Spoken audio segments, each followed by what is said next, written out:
are you? Can we ask you a question, man? How you going? You got to do it walking because I'm late. Where's Sharpton? Is he He's still up there. Do you think he's going to win? No. You don't? No. Isn't he going for the mayor? Yeah, but that's a different question. You asked me, did I think he was going to win? And I said no. No, I'm saying, do you think he's going to win? I said no. Oh, I thought you'd be, I thought you support him. Well, that shows that you're not very up on things. Oh, you don't support Sharpton? I've endorsed Ruth Messenger. How are you? Everybody knows that. I thought you knew it. Hey, Dave. Welcome back to the Late Show, ladies and gentlemen. You know, Paul, I went to the movies last night, 2 nights ago. They're running a preview for the Howard Stern film. Yeah. Howard Stern's Private Parts. Heard about it. Based on, I guess it's based on the book of Howard Stern's Private Parts. And then, it looks like it's going to be quite a film. And then immediately after the preview for Howard Stern's Private Parts, they roll a preview for a movie, Rupert G. Did you know Rupert had done a movie? I had no idea. Rupert G., the man who runs the Hello Deli out there on 53rd Street. We see him every day. I had no idea. He's got his own movie, and I think it's going to be a little too much like Howard Stern's Private Parts. Here, I got the preview right here. Take a look at Rupert G. Watch. Coming this spring to theaters everywhere. The story of America's worst nightmare. Rupert G's Private Parts. He was hounded by health inspectors. Rupert, I'm fining you another $10,000. Your menu continues to violate community standards. Go ahead, find me, you moron. Hey, Rupert, can I get a lesbian gyro? Damn right you can. This is America. Lesbian gyro. His outrageous behavior offended thousands of customers. Rupert, can I have some extra ketchup? Sure, if you take off your shirt and give me a lap dance. Rupert G's Private Parts. Starring Rupert G. as himself. And featuring TV's Paul Schaefer as talk show host David Letterman. Come over here, you handsome son of a bitch. Rupert G's Private Parts. Coming soon. This film has not yet been rated.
Geraldo Rivera here, investigative reporter, talk show host, newspaper owner, the producer of that embarrassing Al Capone special a few years back.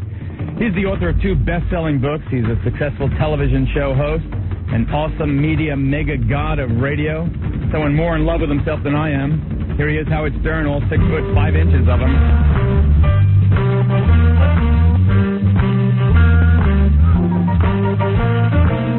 Hey, everybody, what's happening? Good morning. Yeah, looky here, Berber. Oh.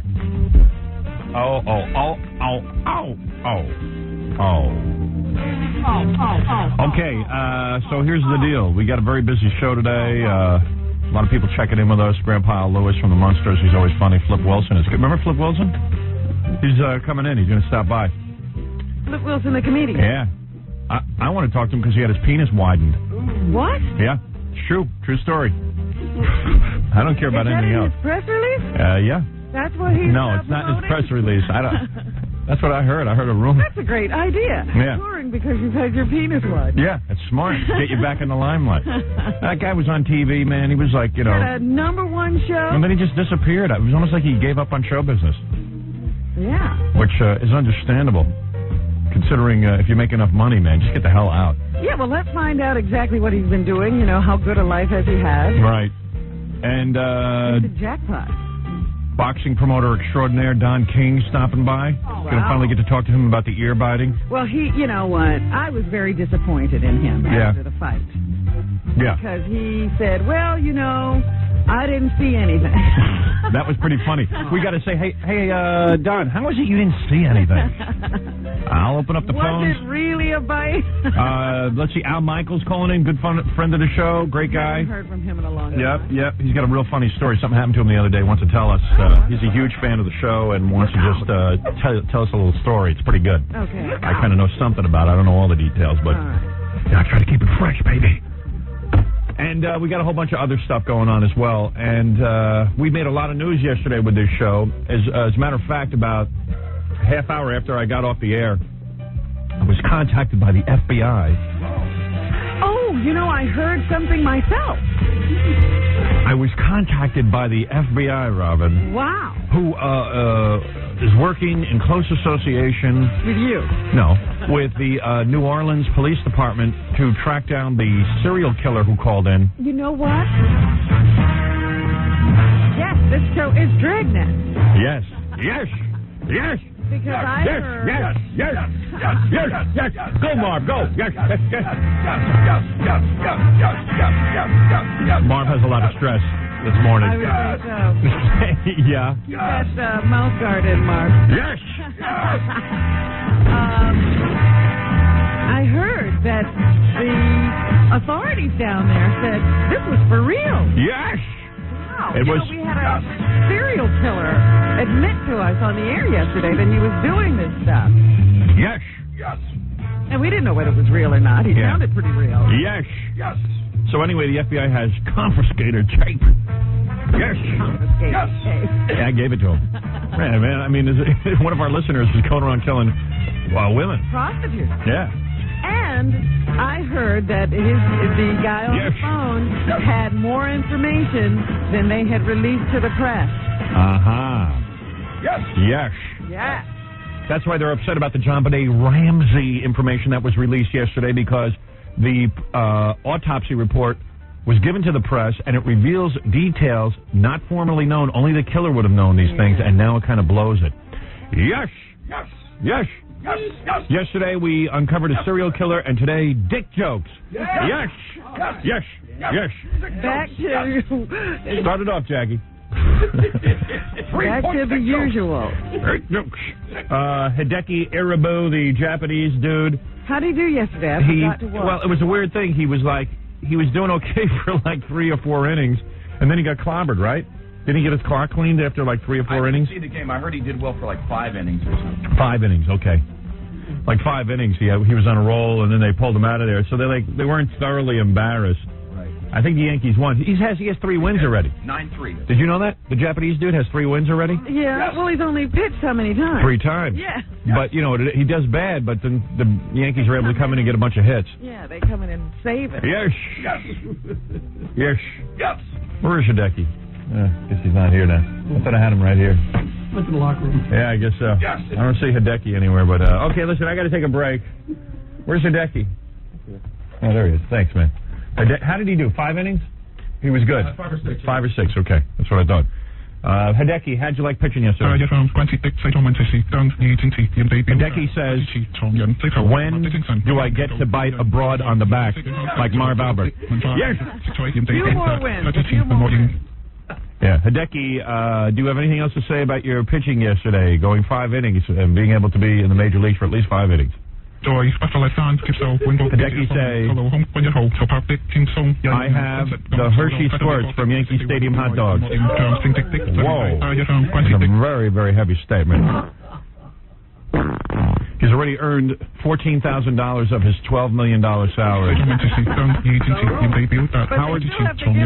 Hideki say, Howard Stern is my Buddha. Hideki say, what is that, Hideki? Yeah, oh, yes, yes. I have money. Would Marla Maples give me a roll in the hay? All right. You know those Japanese guys, they're a laugh riot. All right, I got to take a little break. We're going to come back and we're going to get everything going. Might even replay Sternak for those of you who missed it. I have one question about Hideki. Yeah. When the manager wants to go out and talk to him on the mound, does he have to take that interpreter with him? Yep. Oh, that's funny. Yeah, he does. He does. To a man who pays my salary, Howard Stern. Yeah. And on tomorrow's show, we're going to put Hank the Dwarf in a box. I'll explain. Yeah, you'll see.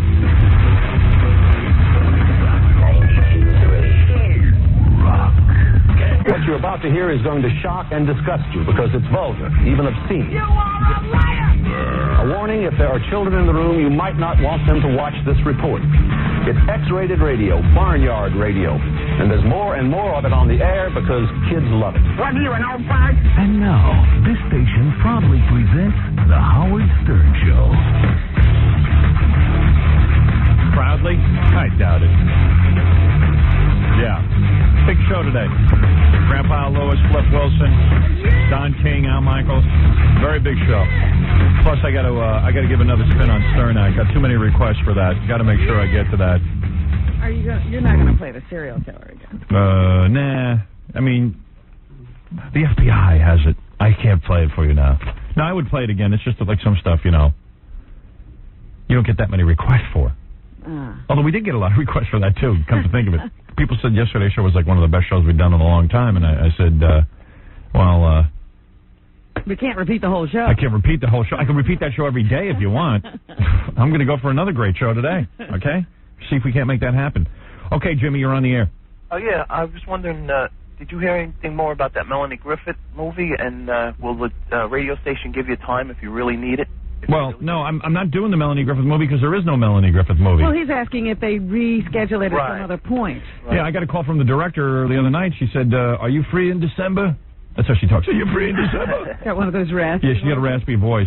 The director was Al Pacino's former girlfriend. Yes, they're broken up? It's really funny. Every time I read her credits, it's like Al Pacino's former girlfriend. That is her credit. Yeah.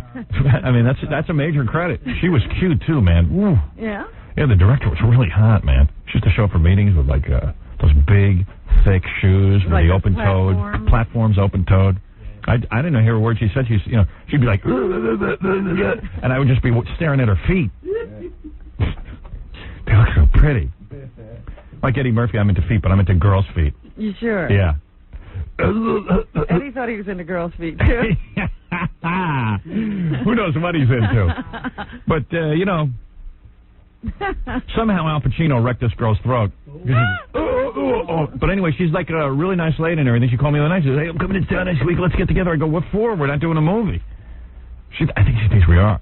But I don't know what happened. So she said that maybe they're going to get it back together in, I don't know, like December or something. I said, well, if I have time off, maybe I'll do it. But I don't know. So then they'd have to start all over again? Yeah, I might be doing another movie by then. Yeah. Or something else. I'm just saying, for them even. I mean, everybody's schedule then changes. Yeah.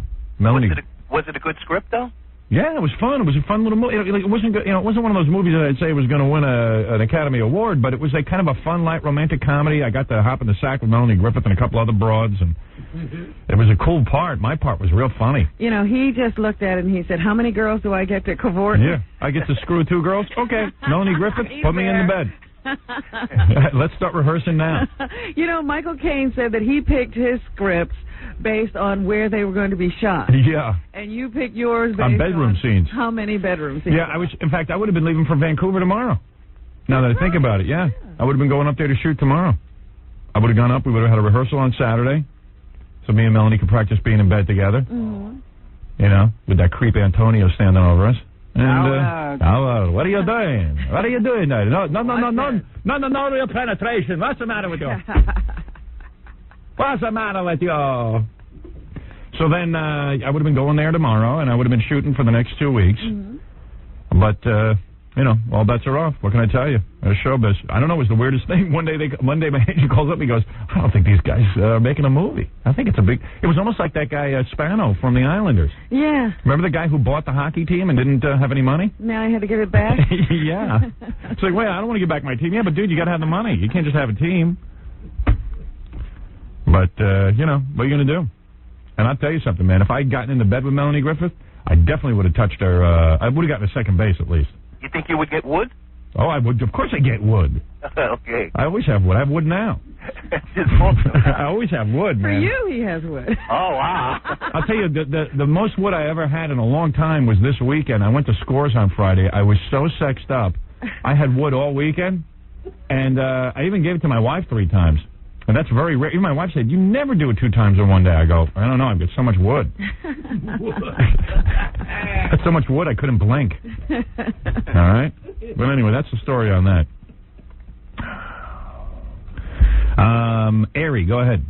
Yeah, hey man, I saw on E that you were going to be going into Canada. This radio show is a national radio program. It is now becoming an international radio program, Robin. International. We are going into Canada. My dream is finally being realized. What? Where in Canada?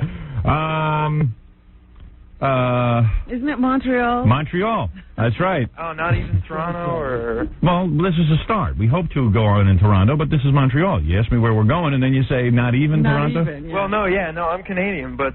is Canada really a foreign country, Robin? Not really. Not really. Well, we're... It's America Light. The 51st state now? Yeah, I mean, Canada's America Light. It really is America. They love our media. They love our magazines. You know what? The whole of the North American continent is the United States. Is the United States. Is there really a Mexico? No.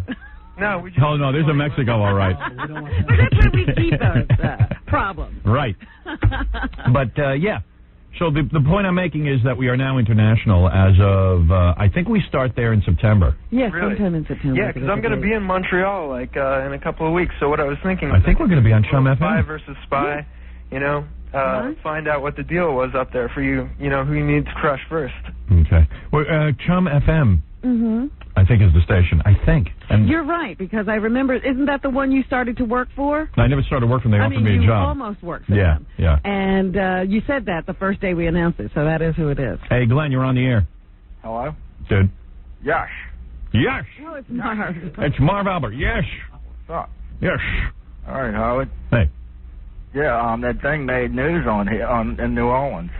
Oh, the guy who called in and killed the prostitutes? Yeah. Big news? Well, it was on just one channel. Oh, that ain't big.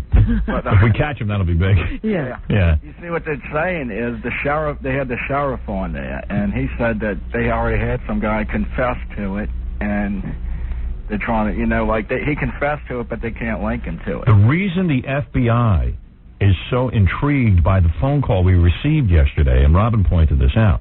If there's a guy who confessed to it, he didn't know details. This guy on the phone knew details that have been never released. Right. Only the killer would know these details. That's what I'm thinking. Yeah, so it seems we have the real serial killer on our phones.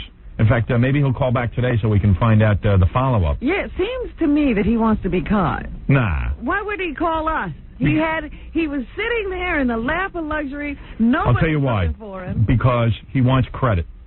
Right, and usually when you want credit, you wind up getting caught. And he's also responding to something I've told our listeners all along. If you do something that's in the news, you've got to call in. Well, you know what? The other thing they've never responded to, Howard, is if you're going to turn yourself in through us. Yeah, and if the serial killer wants to turn himself in, you do it on this show. Yeah. Thank you. Michelle, go ahead. Howard? Yes. Oh, Howard, I want you. All right. A crying woman. This I like.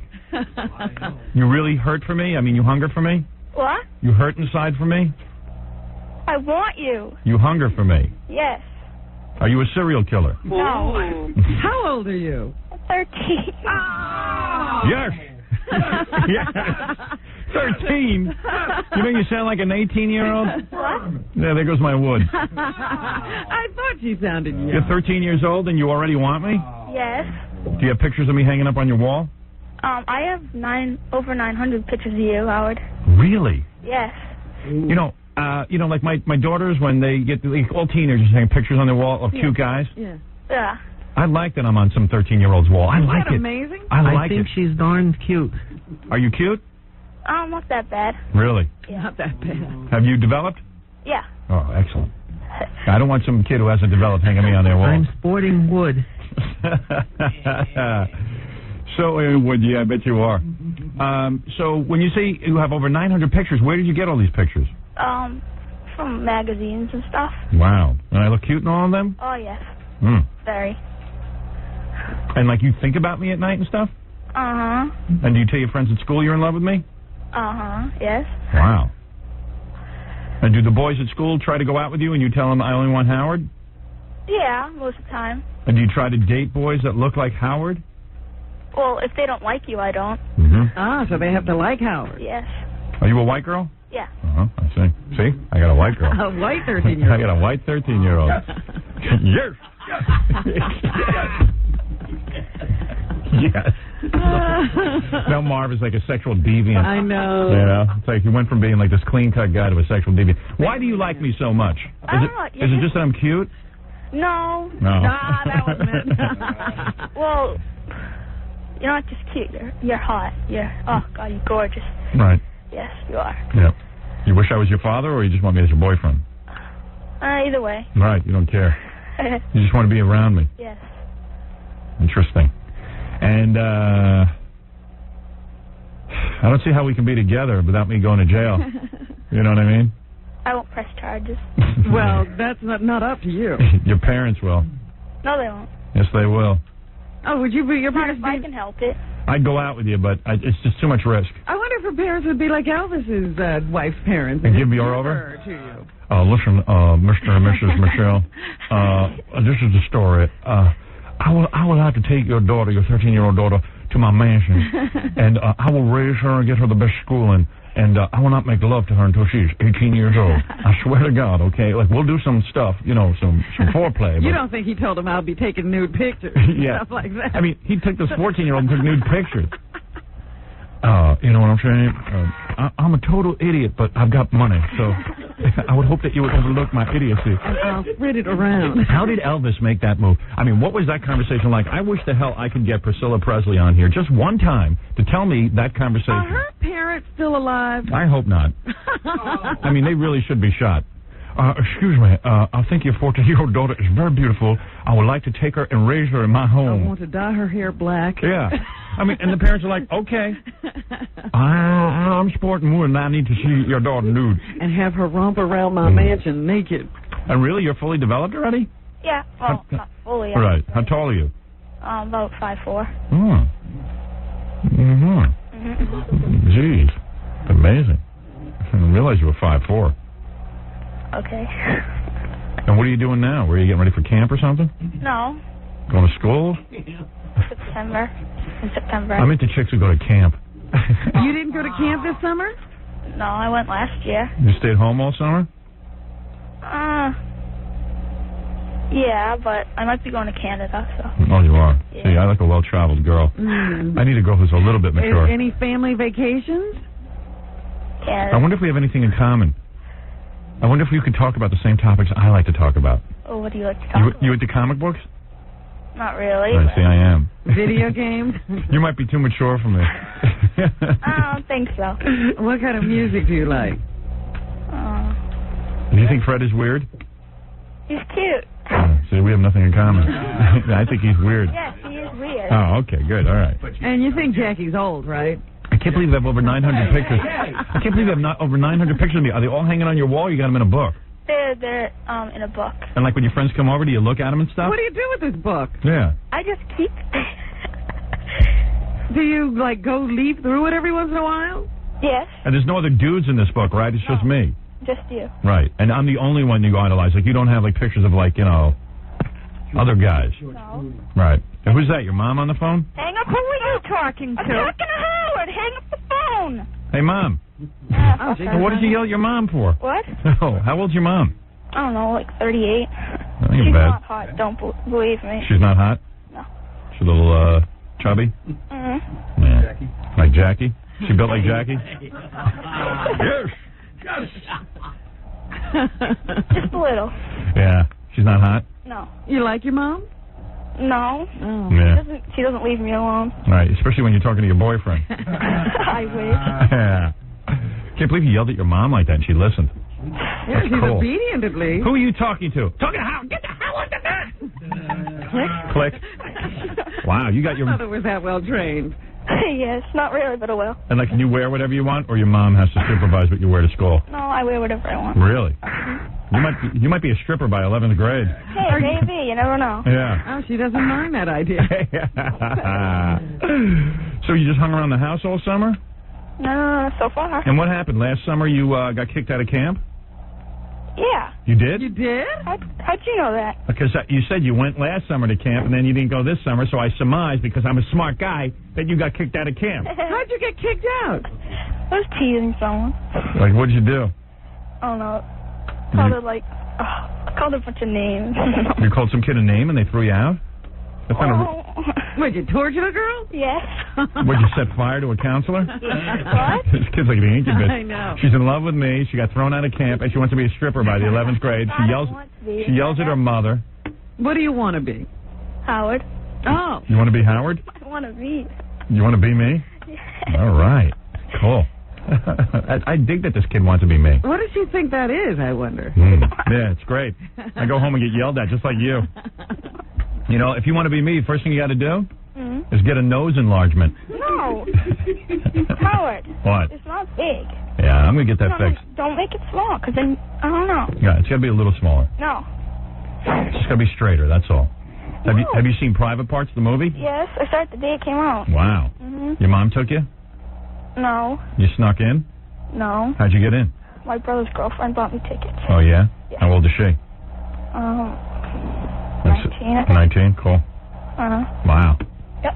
And you fell more in love with me? Yes. Wow.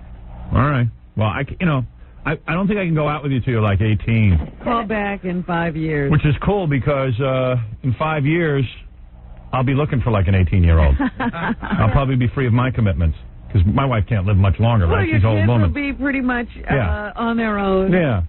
So that'll be a good time for me to hook up with you. All right. So keep working on your physique. All right. And keep working on your body and everything. You got to be real hot though. Uh-huh. And then you and I'll hook up in about 5 years. Is that satisfactory? No. No, you want me now? Yes. I want to meet you now. Yeah, huh? Can't take it anymore. Boy, you're like completely crazed, huh? Uh-huh. Where do you live? Massachusetts. Yeah. Wants me now, though.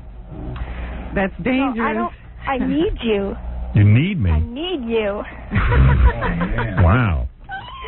What are you laughing at? Can't you wait till you're 18, though? I'm laughing at you. 5 years and everything will be kosher, and your parents can't tell us we can't see each other. I don't care about that. I'm not Joe You're gonna wind Piscopo. up on the Sally Jesse Raphael show. Yeah, I don't want to be with you on the... I'll be in prison, and you'll be on the Sally Jesse Raphael show talking about your boyfriends in jail. You know what I mean? I don't want your parents coming after me. I'm not saying I won't date you.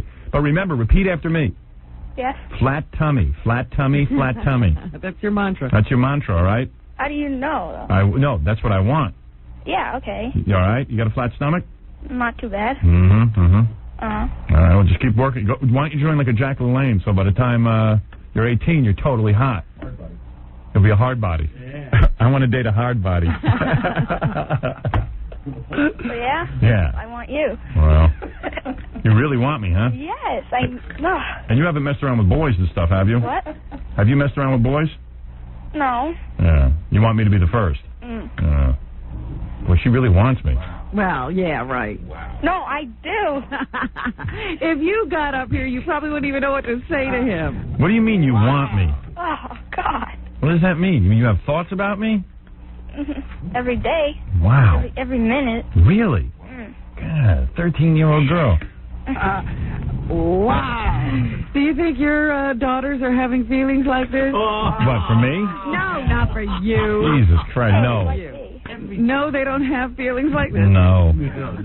Oh, hope not. Like, have you ever had this feeling about anybody else? No. Wow. How long have you had this feeling that you need me? Oh. You need me like a heroin addict needs heroin. Yeah. Maybe even more. Right. Wow. Wow. See, I have this effect on young women. You sound like your breathing is even disturbed. Oh, well. Really? What are you in your pajamas right now? Yeah. Wow. And so you just decided you had to call today to tell Howard. Maybe you should just come down here with your mom, though. I don't think you can have an unsupervised visit. You'd have to be like Priscilla Presley. There you go. You can have dates with her and her mom. Yeah. Dead. Why? I hear you on the radio down here. Oh, well. You know I want him to get off. Hey, Mom. Michelle, you are not funny. Off. Hey, Mom. Her mom listened again. Your mom listened again. Wow. You got her trained. Oh, my goodness. Man, her mom just hangs right up. Yeah, but it's Howard. What? You know how much I love you. It's so funny because she pays all the bills. Did you tell your mom you love me? Yeah, she knows. Did your mom get upset? Oh, she didn't really care, but oh well. Wow. Can you imagine? Your mom's going to kill you. No, she's not. You're a nice kid and everything. Why is she yelling at you? Because it's early. Maybe because you said she wasn't hot.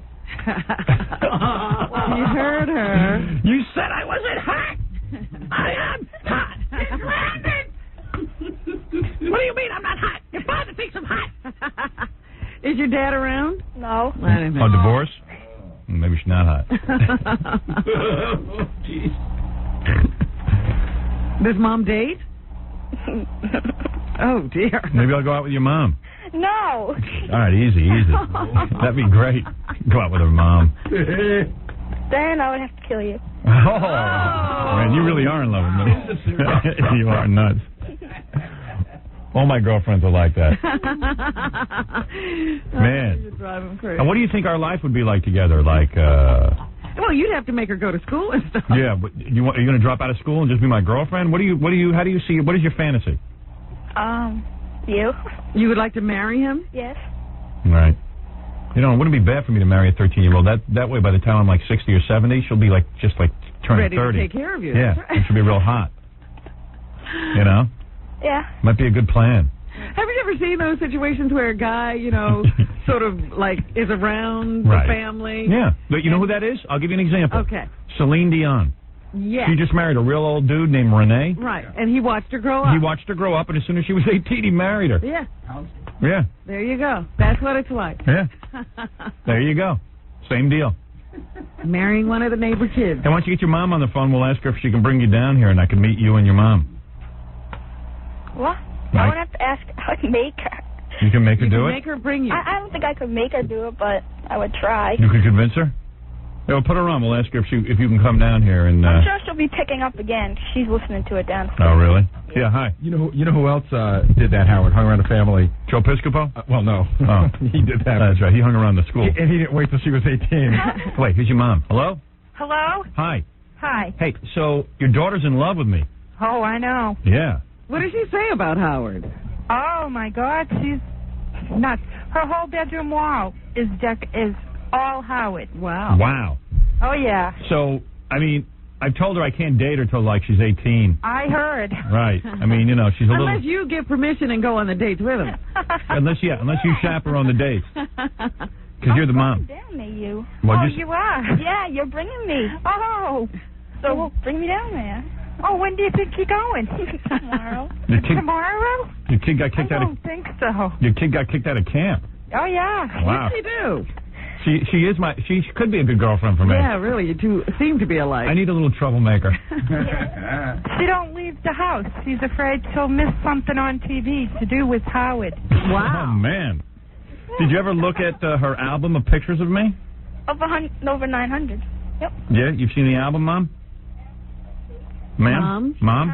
Mom's listening to herself. No wonder this kid wants to get out of the house. Mom can't even concentrate on the conversation.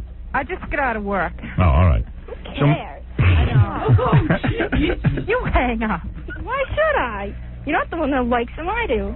Yeah, but what if I didn't say I didn't like him. Oh, yeah. Different story when you're not talking to him now. Girls, don't fight over me.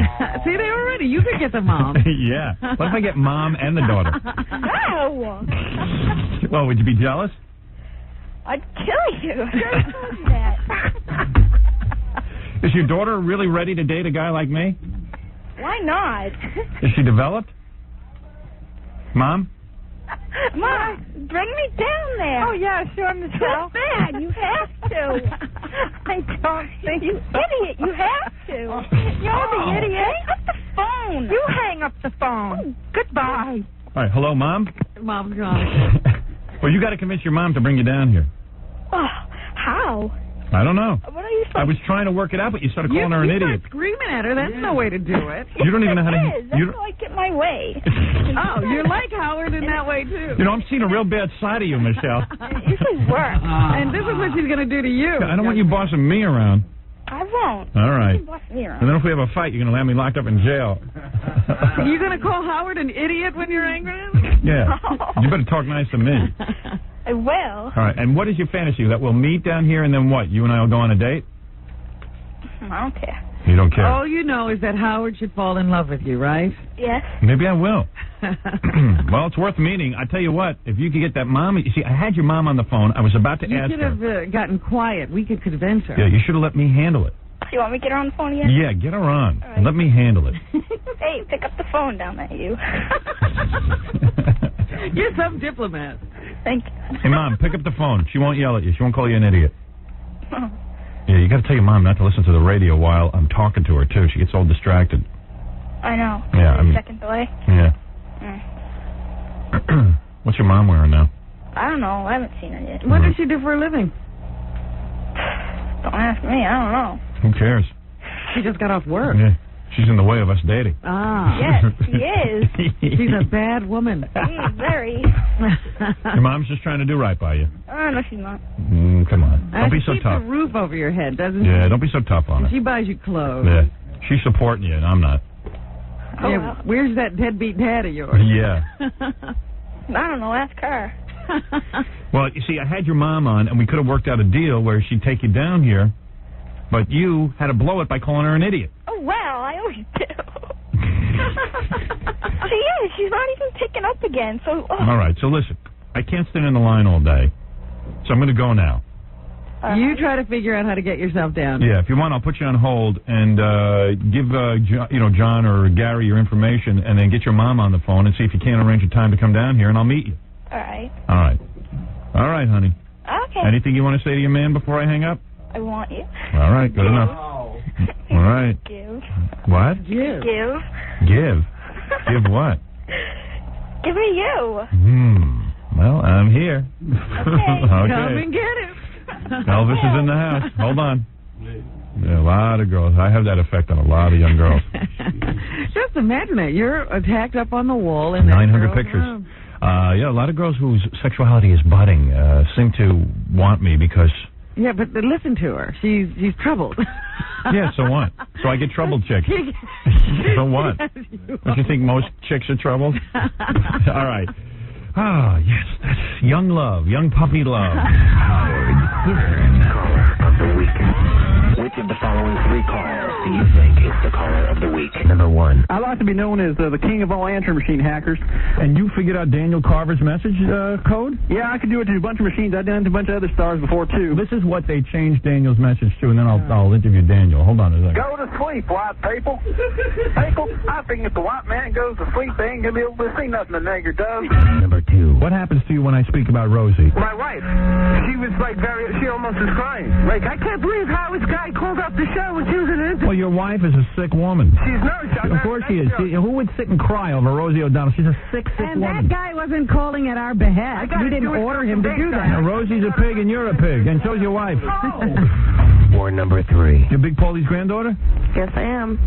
Not Paul's granddaughter. Listen, you rat bastard. Okay? You got no respect for nobody, not even yourself. Well, you think that you're respected because you ratted somebody out? You're nothing. You're a piece of Whoa, ma'am, you can't use that kind of language on I'm radio. sorry. I'm sorry. The answer when we come back. Betty 2. 3. K-Rock.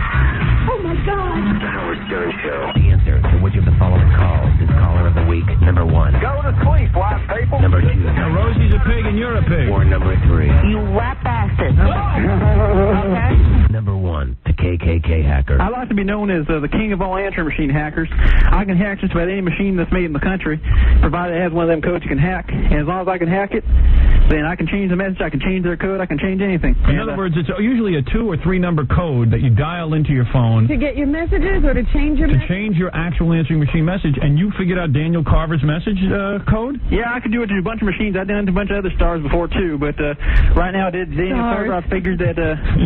well, Daniel's about the biggest star you ever... Is Daniel the biggest star you ever changed? Well, no, he's not the biggest star, but it's the biggest star I think you'd be interested in. So that's why... Who else have you changed? Well, I've gone on Rodney Dangerfield's machine before, too. Wow. Now, Daniel, were you incensed when you heard about this? Yeah, there's several people done it. He ain't the only one. Really? Let's play the message. This is what they changed Daniel's message to, and then I'll interview Daniel. Hold on a second. Go to sleep, white people. This is Daniel Carver, P.O. Box. People, I've decided it is time for the white man to go to sleep. He's been trying to wake up for the last 10 years calling this line, and it ain't been working. The niggers have been all running wild. Ain't nothing been accomplished. People, it is time for the white man to go to sleep. That is why I'm saying go to sleep, white people. People, I think if the white man goes to sleep, they ain't going to be able to see nothing the nigger does. I think that is the best solution. You know them ostriches, whenever that danger runs their way, they stick their head in the sand. They can't see no more. Then suddenly they're happy. People, I think it's time for the white man to do the same. People, wake up. Go to sleep. People, go to sleep, white people. Stick your head in the sand. Don't watch those niggers. Ain't going to bother you none. This is Daniel Carver. If you want to know about them KKK souvenirs I sell, well, send me $1 million to P.O. Box, and I'll send you a list of souvenirs I sell. People, there's been some complaints that they send me a couple dollars for my catalog. I don't send you nothing. Well, of course I don't send you nothing because the people calling this line don't have more than a couple dollars. So once you send it to me, you ain't going to be buying nothing. People, this is Daniel Carver, P.O. Box, and Baba Booey to y'all. I love that. Uh-oh, I see a visitor. And now, from a place so depressing, so glum, so absolutely full of despair, that's right, Scott the engineer's house since he quit smoking, comes a man with a weenie invisible to the naked eye and a neck the size of a straw. Hell, hell, a man so frustrated as he is famous. A man who has done for acting what Quaaludes have done for social disease. It's Cernak the Impossible. And now, here's Cernak. Bim Salah Bim. Whoa. I fell over the steps. That's what I do every time I start this bit. May your wife refuse to watch sex training videos. May your grandson set fire to you.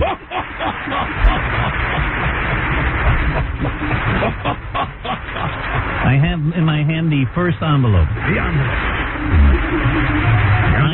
What? The envelope says. Shut up, you big fat slob. You bet. You've been listening to too many breast hypnotism tapes. You've got a C cup. May Marv Albert teethe on your back.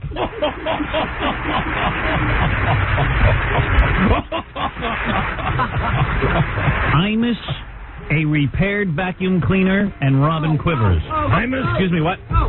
Stop. Oh, you want to go this way? Okay, all right. Sorry. We're not going in the wrong... Okay, here we go. I'll begin again. Take two. Sorry, oh great one. May Al Rosenberg call you twice a day for work.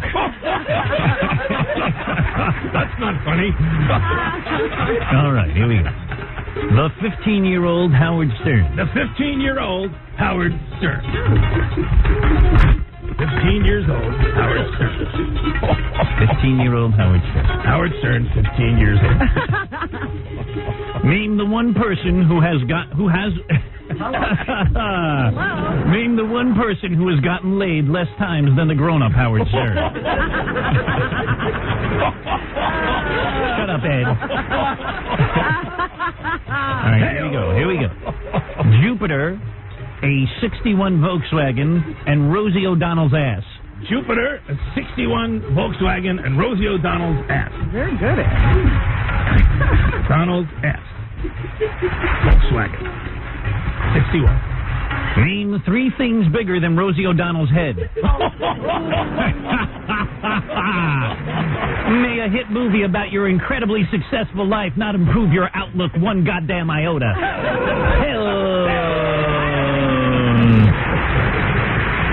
Shut up, Ed. Okay. May Tom Chiasano be an integral part of your day-to-day existence. There's a blessing. Garth Brooks live in Central Park. Garth Brooks live in Central Park. Central Park, Garth Brooks live. What would you not see if Garth Brooks walked through Central Park late at night? Oh. Thank you. Bim salabim.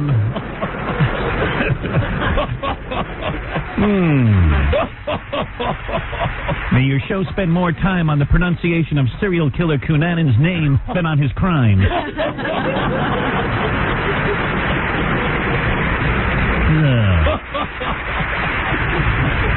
May the greatest events in your producer's life be off limits on the air.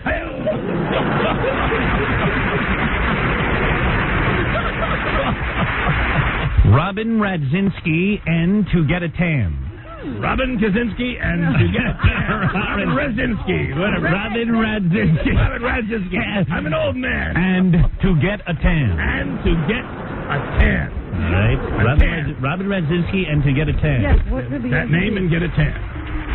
Name 3 great reasons to go to a Greek beach. So inside. All right, there you go. The next envelope. What? Shut up, Ed. He's distracting me. May you pay to pee in a diaper.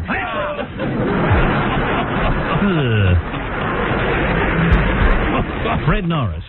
Fred Norris. Norris. Fred Norris. He could be the answer to something? Name all of the people you have ever met or heard of who have changed their name for no apparent reason.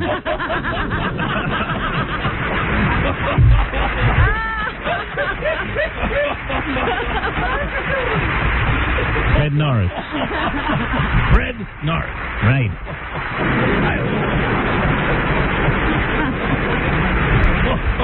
May you shell out $12 million for an ineffective yellow pitcher.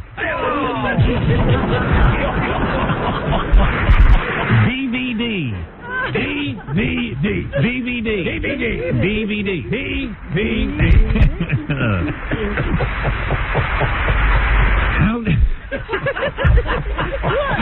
How does Steve Grillo spell Hanukkah?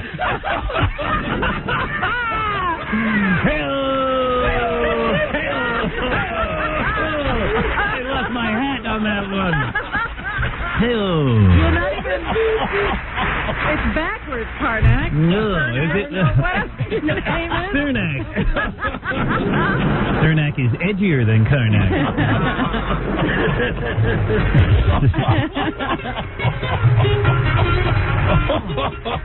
May Melanie Griffith lure you into a movie that disappears.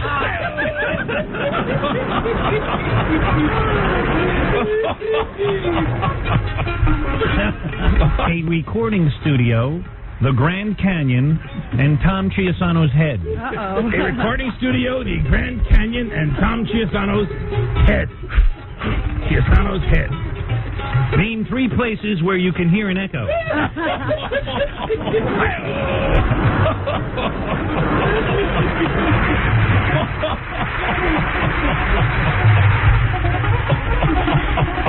A fag potato, Andrew Cunanan Sphincter, and Scott D. Pace. Wait a minute. Okay. A fag potato, Andrew Cunanan Sphincter, and Scott...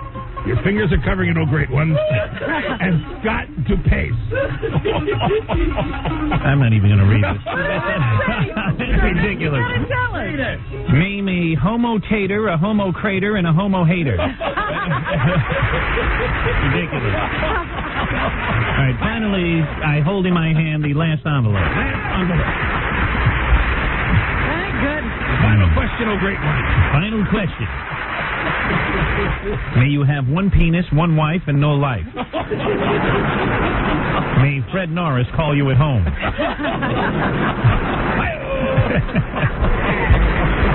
May your producer be as worthless as Bob Dole's right arm.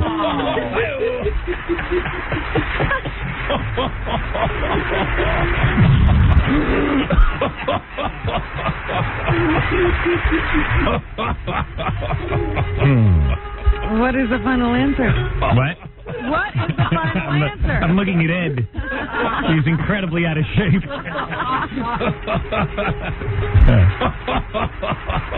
And he's turning red as he laughs.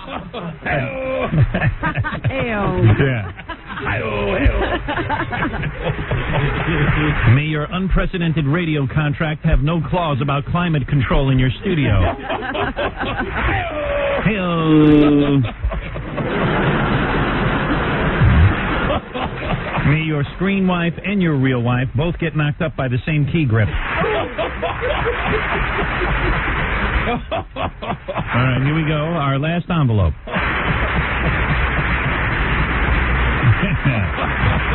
Imus, a repaired vacuum cleaner, and Robin Quivers. Imus, a repaired vacuum cleaner, and Robin Quivers. Imus, a repaired vacuum cleaner, and Robin Quivers. Robin Quivers. Repaired vacuum cleaner. Name something that always sucked and two things that suck now.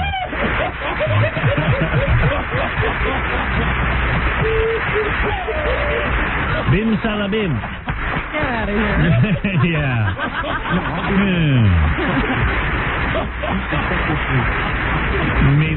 May the highlight of your day be rubbing against a piece of wood on your console.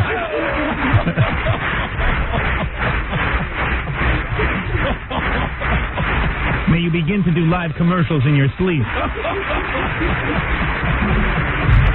May one of your teeth be larger than your 2-year-old son. Yeah, well, little Sternak for you. I love that.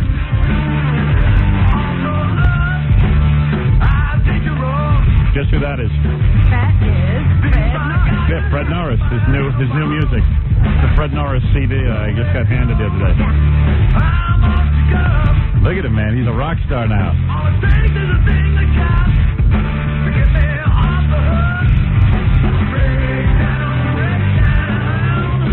Yeah, Freddie, baby. Our own Eric Norris. All right, so we got a ton of people coming in, calling in, a lot of stuff going on. Al Michaels, Don King, Flip Wilson, who had his penis enlarged. And what? He had it thickened. Oh, he had it thickened. Not lengthened. I didn't. Not lengthened, thickened. Right. Baba Booey. What? Why would you announce that? He had it done. Well, something to talk about. It's now a conversation piece. I knew I had to have him in once I heard that.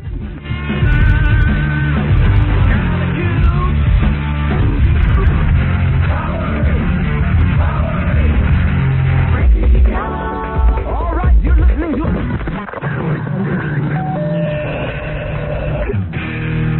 Hi, this is Don King. I listen to Howard Stern. You know this guy is SKD, something kind of different. He's nuts. But you have to listen to him. Yeah, baby. Matter of fact, Don King will be in later this morning asking about the ear biting, and I think Don King had his penis watched. Oh, no. I don't know. All I know is he thinks you're nuts. Yeah. With Mike Tyson. Yeah, I'm nuts. I didn't go to jail. You don't have to be, 24 hours a day? Yeah, he's quite a character, you know. So Flip Wilson's going to be in here. I understand he's already here enjoying coffee in our green room. Is that true? That's right. I think he had his penis widened. Who? Flip. Flip. Not Don King. Right. Right. Let's get it straight. Nobody wants that said about them unless they've actually had it done. Right. And even then. I dig a guy who talks about it. I do, too. I mean, we've had some interesting penis revelations on this show. Yeah. Everyone loves to get on this show and talk penis. You know, we've had guys come in and tell us they have to put needles in their penises and all kinds of things. All right, here's an interesting penis revelation. You take a guy like Grandpa Al Lewis. Uh-huh. He doesn't need any help with his penis, and he's over 80 years old. That's what he says. And that's what he says. Hey, Grandpa, how you doing? Good morning, Howard. You long stream of urine analysis. Good morning, Another one of sunshine. these memorable shows, Howard. Is this it? Right? We're going to do with the. You remember what you did with the tampon? You got the rag on. You got the rag on. Anybody think he's senile? Yeah. What is he talking about? Grandpa Lewis. Good morning, Robin. How are you, dear? With all the wildlife that you've had, have you have you ever bit a woman on the back? Why would I bite her on the back? See? How would I do that? No Marv Albert here. Marv Albert did it, allegedly. Well, allegedly he did it. You know, I mean, let's talk about what you have done allegedly. Do you know Flip Wilson? What's that? Do you know Flip Wilson? Yeah, of course I know Flip. He had his penis widened. He had what? His penis widened. Why would he want that? He can't get through the tunnel? What do you mean he can't get... What are you talking about? Grandpa Al invented senile. So I'm not senile. You keep saying that. All right, listen to this. This is kind of cool. I wanted everyone to hear this. Grandpa. What is Grandpa up to? All right, this is what Grandpa's up to. You know, you say, hey, Grandpa, great actor. Munsters, to me, is maybe one of the greatest shows ever made on television, possibly the greatest next to the Addams Family. But I am telling you, the Munsters is a laugh riot. And that is because of Grandpa Al Munster. Thank you very much. He's great. Grandpa Al Lewis. He's a great star. So anyway. Always look forward to seeing Grandpa again. Yeah, and Car 54, one of the funniest shows ever made, too. Oh, and that's a funny show. And there's a guy, there's a guy who's a part of both of them. So, you know, there's a guy who also got passed over by showbiz as far as I'm concerned. Right. Should have been treated better, right? You never got a serious actor role. It was always the comic. Right. Anyway, what I'm trying to say You is... really have wanted to see a serious, I'm bad trying to figure out for 5 minutes what you're trying to say. What I'm trying to say is, I love you, you wacky old coot. Hey, let me tell you something, Howard. Yeah. Let me forget about the John Benet Ramsey mystery as to who did it. I would like to know who stole your grandfather's money. Well, let's not get into that. No. I want to know who stole your grandfather's money. He had no money. Yes, he did. No, he didn't. Yes, he did. No, he didn't. You know, that senility has transferred to Grandpa. No, Grandpa wants my... Why are you so sensitive? No, my grandfather had no money. When he went senile, he started screaming he wanted That's how money. your family bought the first house. You stole your grandfather's money. Whatever. The first house was $14,000. We didn't need much. Yeah, they really All right, robbed so Grandpa. you stole $14,000. All right, listen to me. You wacky old coot who I'm falling less in love with. You know, we really were looking forward to talking to him. All right, so here's what Grandpa Lewis was saying. Well, how's a guy like this, still in the limelight? What kind of gigs is he doing, this kind of thing, Right. He gets older and this and that. So how's he working? Guess where he's performing this weekend? Right. I don't know. Take a guess. Some club. What kind of No performance club. could he do? First of all, I don't know. Maybe he's opening a What is supermarket? You're performing at a nudist colony? That's right. What? Yeah. Yeah. That's right. I'm doing a gig right at a nudist colony right outside of Chicago. You're going to be naked? Yeah. Am I be naked? Maybe she'll get your penis widened. Don't need it. Don't need it? No, don't need it. No. Well, you're Jewish, aren't you? Hey, well, my father left me is enough, man. You know what I mean? Hey, by the way, you still with that broad who could be your granddaughter? What do you mean? That's my wife. Are you still with her? Oh, yeah. He's got some hot wife. I know. Good body, everything, yeah. She loves him. And you don't need any help. You don't inject your penis Hey, with... let me tell you something. What help? We still have... The same offer is on the table, Howard. What's that? You keep asking me how long, how many, and everything like that. Why don't you give me your lovely wife, Allison, for a weekend? Go ahead. Yeah. She will tell you how long, how many. Huh? You know what? You know what? I just might give her to you. Huh? Yeah, I'm pretty sure she'll go along with Take your wife away on a weekend. She mentioned she's pretty hot for you. Huh? Yeah, you know what? I think she'll take Jackie before she'll take you. Jackie? Yeah. Crazy? So what are you going to do with this nudist colony? Well, he's the alarm clock. One glance, you're awake. All right, wait a second. Wait, start again. Outside of Chicago, you show up at the nudist colony. Right. What happens? About 8,000 people there. Right. Giant. And You've been there before? Show. I'm going to MC the show. Right. What show? And I'm going to judge the talent show. Then I'm going to judge the beauty contest. All right, let me get this straight. Have you ever been to a nudist colony before? Yes. Okay. People walk around naked day and night. Yeah, of course, except in the rain, yeah. What about you? Are you naked? It depends. Right, you've been naked at a nudist colony. Oh, yeah. Okay. Because you know why I've been naked? Why? And why you wouldn't? Because I got something to brag about. You got nothing. Are there guys there who have nothing and just walk around like they have... Yeah, but they have a paper bag over their head. That's you, see? All right. You come to the camp with me, I'll put a paper bag over your head. But how are you naked? Don't you have to wear a diaper? Aren't you incontinent? No, don't have to wear no diaper. No. Oh, you just go all the bathroom all over the Let's place. do that again. You got the rag on. You got the rag Well, on. wait a minute. If he has no clothes on, what does he have to worry about? That's true. That's right. But you're 95 years old. It has to be shriveled up by now. Wrong. 87, not 95. Oh, sorry, I lied. Is there a big difference? yeah, guys were. But Grandpa Man has all his marbles. You got to admit. I know. You're damn right. I got all my marbles. You got your ray gun. Got the rag on. You got the ray gun. Two of them large marbles are hanging. All right. Yeah, I bet they've shriveled up into the size of nothing. Well, I got to talk to Robert. No, Howard, get off the no, wait a second. Let me get this straight. You show up at the nudist colony. There's some sort of show. Who's doing the show? Wait a minute, who's doing the show? There's a talent show. Okay, So the talent show. naked people do talent. The naked people have talent. So the naked talented people come up on the stage, and you just introduce each person. I introduce them, and then I make a judgment as to who was the best. All right. Are you nude during this? It depends on how I feel. Right. And But he if never I'm excited enough, I will, Yeah, but he never loses that beret. Yeah. If he's naked enough. Well, yeah, he doesn't want to show that he's bald. That's right. But isn't it kind of weird that, like, you're naked? I mean, and you're Al Lewis. Aren't you No, afraid not at people? all. Are you afraid people will take pictures and will ruin your career? No, not at all. What do you mean ruin my career? That's right. Your career's already ruined. That's right. He's not going to show up in the tabloids no matter When what he they does. take a picture and they publish that picture, I will get at least 20 offers for pornographic film. That would be great. Grandpa Al Lewis in a porno film. Would you do a Yeah. porno film? Yeah. You would? Yeah. You would do a porno film? Would I do one? Yeah. The price is right. Right. Okay. So, when's the last time you did a film? A porno film? Any film? Oh, I just did a film up in Toronto. See, he's always working. Wow. I'm telling you, he's always got something going on. All right. Where are these films seen? That's what I'm... On 8th Avenue. Seen in his bedroom. All right, so here it is. Grandpa Lewis will be at a nudist colony. Ponderosa. The Ponderosa outside of Chicago. Right. This weekend, judging a beauty or a talent contest. And a beauty contest. Both. Right. Robin, Yes. since you had the reduction, you want to enter? No thanks. Huh? Well, can we go watch him? Yeah, of course. Sure.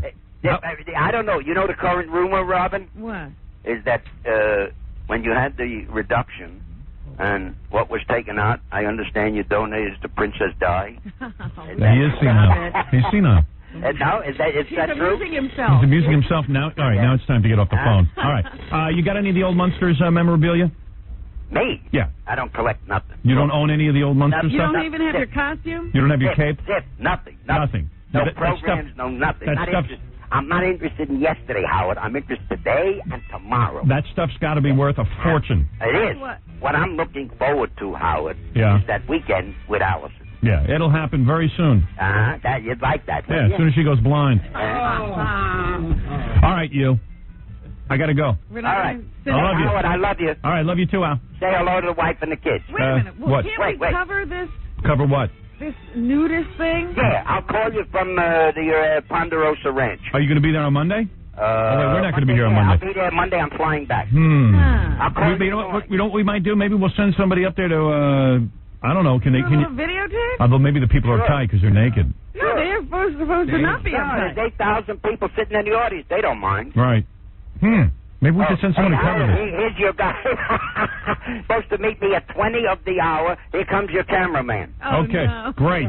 Here comes your cameraman. Yeah, who is that? Ganji? I have no name. DG, you're only about, what, an hour late? The Cabby gave him a tour of Queens. Yeah, great. Well, tell him he missed it. All right. I'll see you, Al. All right, Thanks, take bro. care. Okay, that's Al Bye-bye. Lewis. Grandpa Al Lewis. No lyrics to that song, are there? Grandpa Al Lewis still gets laid, and he's 87 years old. Who would have thought that he'd outlive the guy who played Herman Munster? Herman Munster died of cancer. Al Lewis is healthy as a horse. Al Lewis smokes cigars and probably drinks. And meanwhile, he is fine. And naked. I wonder if Grandpa Al Lewis is incontinent and makes in his pants. Thank you. Aren't those the lyrics? They could be, very well. I don't know either. I wish we could send a camera crew with him. Yeah, we should, Gary. What's that? We should send a camera crew with Al Lewis. Okay, we're going to. Yeah, we are? We can talk about that. Yeah, we can? Cool. Because that'd be kind of funny to see that. Put that on E. You know? They'd be blocking out all those breasts for like the next 6 years. It'd take 5 years to get the program on the air. I'd like to interview the guy on our E! show who blocks out the breasts for a living. That's got to be a hell of a job. Unbelievable. Yes. Fred, you're on the air. I'm on the air. Yeah. Okay, good enough. Way to bring my energy down. Yeah, we were having too good a time. Right. Yeah. Hello? Dude. Hello. What can we do? I got a story for you, man. All right, give me the story quick, because I got Flip Wilson who just had his penis widened. What? It's too long for that, Howie. But I'm serious. You're going to love this one. Think this guy's drunk? Yeah, a little bit. No, not yet. I don't drink. I take my medicine to go to sleep, but still waiting for him to kick in. 3 years ago, when I was still listening to you on classic rock before they turned into talk radio, whatever, I won tickets to go see the Stones. That was a big deal for me, right? Something tells me I'm out of here. Right in front of me is your girlfriend, Tori Spelling. Yeah? Right? And right in the middle of the damn concert, my lady friend sticks me in the ribs, you know, and I'm looking at her, what do you want? And you know what that is? No, I don't care. I'm watching the Stones. I've got my binoculars, and I'm... Are you watching the Stones and you see Tori Spelling? So she goes into my ear. She just urinated. Right there, where, you know, in front of 250,000 people. I couldn't believe it. I looked down at my feet. I'm standing in a puddle of water. I know I didn't go. You're claiming that Tori Spelling stood next to you at a Rolling Stones concert and peed on the floor? Last Saturday, I went to that stupid Leave It to Beaver premiere and a block party at Backlot Universal Studios. I won that, too. I didn't bother to see the stupid movie, but they had beer. What is this guy on? I have got to get some of this and give it to a young girl. It was a sleep medication. Sleep medication? So why doesn't he fall asleep and leave me alone? I get a picture taken of her with me, and oh, wait a second. as soon as the picture was took, I whispered in her ear, I met you about 3 years ago. Voodoo Lounge, and then she responded with, oh, yeah, I shot her around that. So imagine you have to hang out with this guy or work with him. Yeah, he's got a lady friend. Or go to school. He's got a lady friend. I don't know. Once I saw Heather Locklear do diarrhea in a hat at the opera. And she ruined my shoe, man. You know? Still harping on that. You know she didn't pee on his shoe. I don't know what you're talking about, sir, and took off. So you confronted... an autograph. I got her picture. All right, so you confronted Tori Spelling and you said, hey, you peed on my shoe at the Rolling Stone concert, and she said, I don't know what you're talking about? Exactly. Okay, well, there you go. No, there's more. Oh, there is? Okay, good. Yeah. Good, I knew there had to be more to it. I beg your pardon? I said I knew there had to be more to it. Of course. The picture I took, I invited this... What a bore. What a friggin' bore. The bank, to go to that block. This is why I hate being alive. I know heaven's got to be a place where these people don't exist, and I exist, and they don't. Because I've had it. And she didn't blush or nothing. She just looked at us. Hard to believe she denied peeing on his foot. You think she'd come clean and admit to it. Bodyguard for her. And she used to get so loaded, she would strip naked. Wait a second. Is he talking? She couldn't take she ain't it no more. Wait a second. You're saying, hold it a second. You're saying Tori Spelling? You still talking about Tori Spelling? Yes, sir. You're saying she got drunk? And what? No, I didn't say she. All right, forget. You know what? I think she would get stoned. Oh, get out of here. Okay, goodbye. I mean, I'm not going to listen to this all day. I mean, please poke out my eardrums with a pencil. Look at this guy, all his involvement with Tori Spelling. See why celebrity chicks have to be careful? Because if by accident they even cross a path of a guy like this, they obsess. Their whole life. Yeah. Whole life. Where's Flip Wilson? Wait a second, let me fix my hair. Because this could be on TV. Okay. You better get your I know, I'm not a faggot. I'm fixing my hair so I look good for television. Yeah, because he was wide. You be quiet. What? Because he was wide? Almost. I didn't realize Flip had been widened. Almost. Any guy's been widened, I better fix my hair for. Almost. My glasses. I am all man, you dick. Yeah. Almost. What's the matter with you? Hold on a second. Let me. Look at you getting dressed and everything. Well, for television, not for Flip. What do you think I am, a girl? I don't know. All right, I tell you what. Let me take a short little break. When we come back, I don't. Flip is going to be back on Nickelodeon and everything. I could care less. I just want to know about getting your penis widened. I want to know why a major star like Flip Wilson had to get his penis widened. That's what I want to know. Yeah. You know? There's a lot of questions And, there. yeah, and does he know Tori Spelling? And did she pee on it? And did she pee on it? I mean, we got a million, trillion questions. We now return. What's to this? Reboot. What the hell was that? That's my television set. Oh. That was weird. And what's Reboot? I have no clue. Hi, this is Tori Spelling of Beverly Hills 90210. I love three things. My dad, my gorgeous bod, and the fact that Howard Stern will never have me sexually.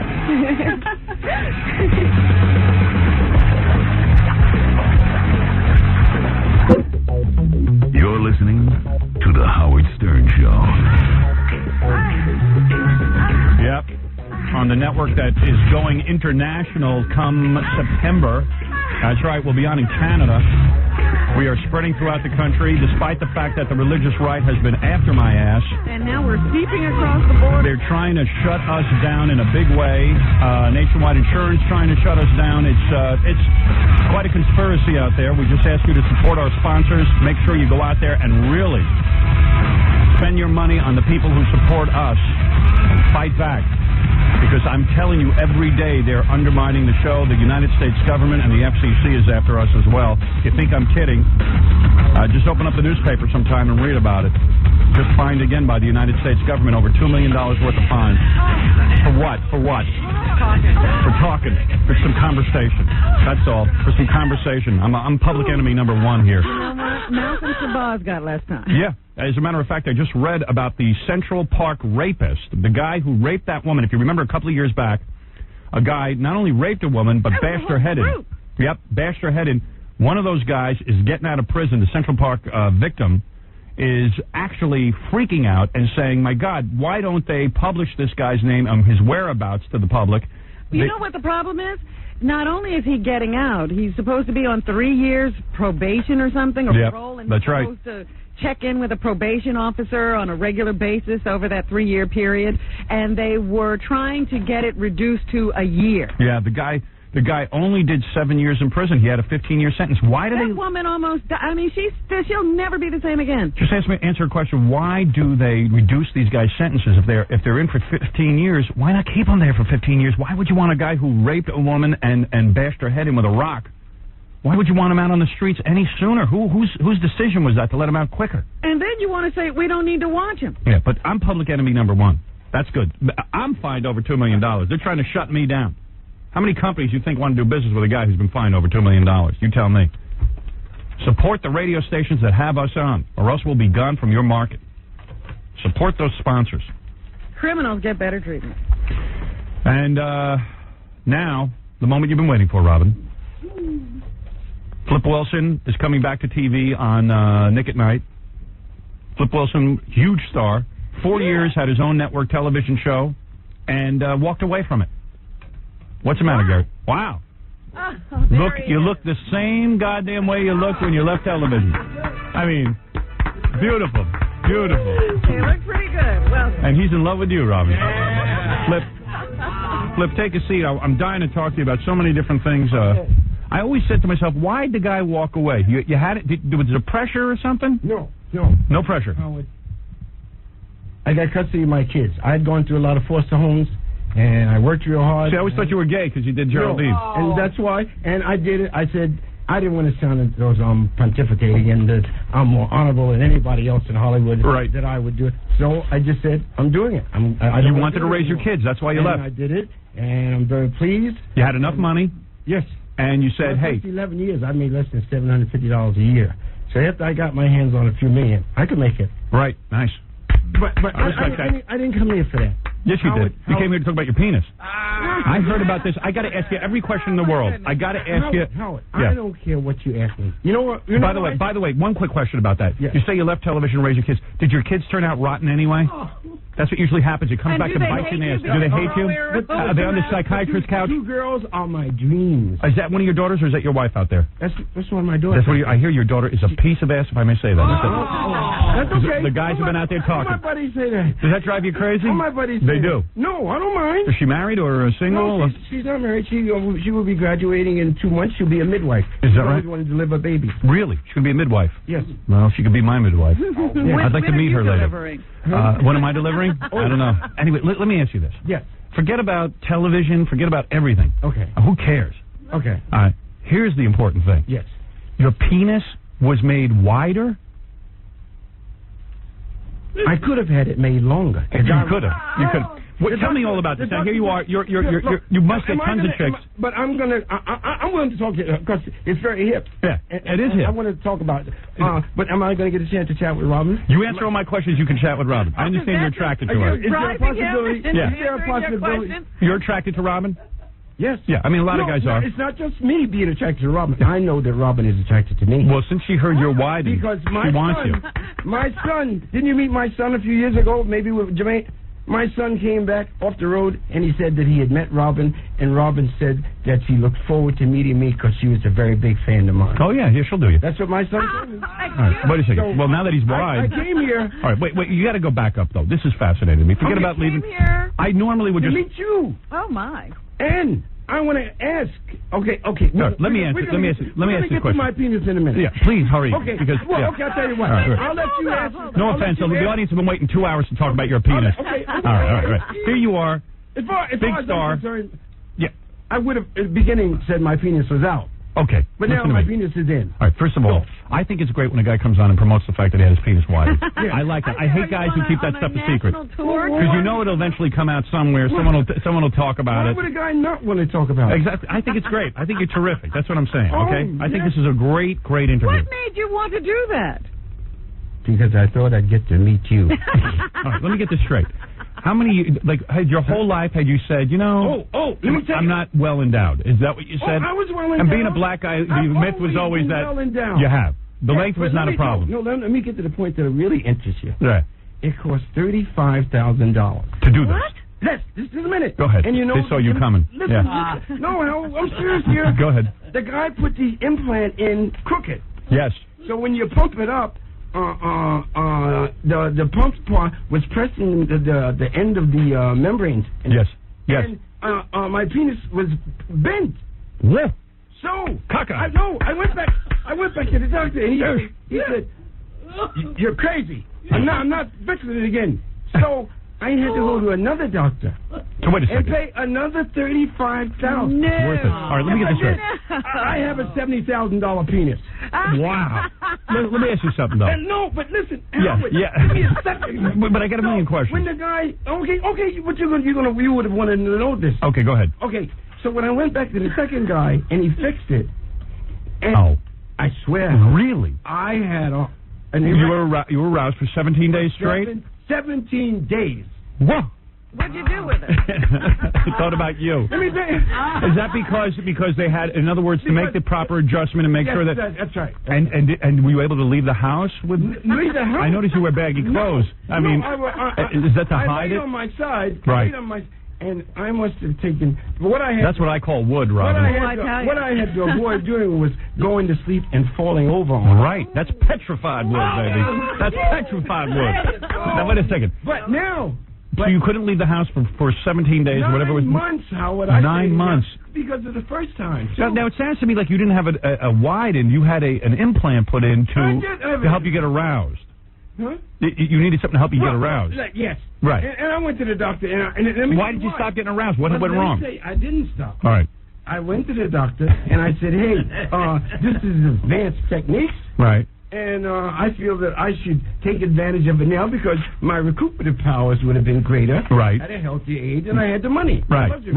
So let me tell you. So the doctor... At this point, though, clear it up. What are you even doing in a doctor's office? At this point, how many penises do you have right now? Do you have more than one? All right. No, you have the same one. All right, go ahead. Same penis. Go ahead. Same penis. So the doctor said, he gave me the needle. You know, he hit me with the penis with the needle. Right. And then he took away the little rubber doll. Right. That's all right. So then he came back. And he said, well, what do you think of it? Right. He thought, and I said, Doc, this is it. That's it. That's it? That's it. He said it was better than this before I came in here. Really? It was worse. So I said, Doc, has your wife ever been to Tahiti? Mm-hmm. He said, no. So I said, Doc, why don't you take your wife to Tahiti? Right. I want to see the finest penises you got. Wow. And the doctor said, well, I could have given you a needle. Wait, you got to clear this all up. You're all over the place here. No one understands. He said I have. We get it. Wait, let me just answer my questions, all right? Because Robin is ready to spread her legs during the next commercial. You got her completely worked up. All this talk has gotten her horny. I don't see why you want to cut short on my penis. No, I don't want to cut short on it. Let me understand something. Yeah. This is a couple of years ago. How many years ago are you talking about you had this done? Why? What does that got to do with it? Well, I'm asking questions. I'm curious because I'm fascinated with what you did. I still don't understand what you did. You either widened it or you actually were having trouble getting aroused, and then you. You know, I didn't have to widen it. Right, it was fine the way it was. Yeah. You were having trouble getting aroused. I was not having trouble. I wanted to avoid having trouble. Oh, while you were young and in other words, I've never heard of somebody. It's like preventative maintenance. Yes. That's incredible. What? That's incredible. Howard, have you ever been in bed with 8 women of 8 different nationalities? No, I haven't. Have you? Then you don't understand. Then you wouldn't understand. So you have had that. You've orgied. I've had a wonderful life. Okay, you're saying that you would be with so many women that you wanted to be able to maintain your arousal longer. Not all the time. Right. Yes. Okay. And you were saying, hey, the only way I can do that is through medical science. So I could satisfy 8 women at a time. Now we're getting on. Wow, that is The strange. opportunity of not being able to do that was there. Right. And I had the means. Is that really true? Howard. I don't believe I've this. never heard I don't believe it. No, okay. I don't think you're being straight with me. I don't think you're being straight with me. You don't have to believe me. I want to believe Robin will tell you. Robin ain't going to tell me anything. No, I mean, you have the opportunity of telling me. I know you don't know. See what happens when a guy gets too much money? Starts messing with his penis. I know. All right, I think what you're saying to me is, I'm going to read between the lines here. You don't have to read between the lines. I say you had a problem.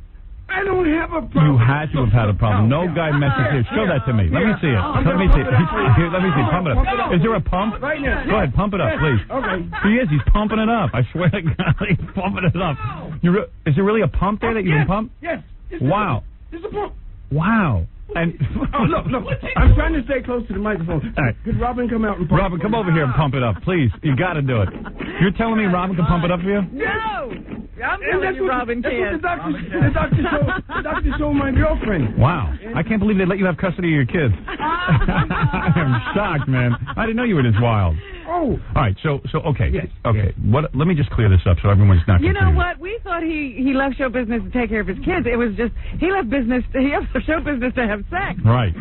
That's what you're claiming. I was doing okay. Yeah, I mean, you look terrific. I mean, you really do. You really do. Now, what happened? You got famous. You divorced your wife, and the kids. There was a big custody battle. You won custody. Yes. So your wife must have been. I insisted on it. That's amazing. It had to be. Really. And I'm very proud of that because so many people say that black fathers don't take responsibility for their family. And you did. Well, I did. And what about your wife? Did she visit the kids? Yes. She did. Yes. She did. Yes. What happened? Were you married a long time and then like all of a sudden you got famous? You got famous a lot of opportunities. And they say when a guy becomes successful, either he goes crazy, his wife goes crazy, or they both go crazy. Right. When a guy gets famous, there's a lot of opportunities so sexually. Where did it go? Did you go crazy or did she go crazy? He went crazy. No, I didn't. Yes, you did. No, I had my priorities in order. Yeah, you did, but you got on with a lot of girls. And I raised my family, and I'm very proud of me. But you got some nice-looking girls who were all of a sudden going, "Man, Flip Wilson, I gotta have him. I gotta have him." And you went, so what's wrong with that? Nothing. You know what? No. That's not my fault. Right, I got that going on too. You know what?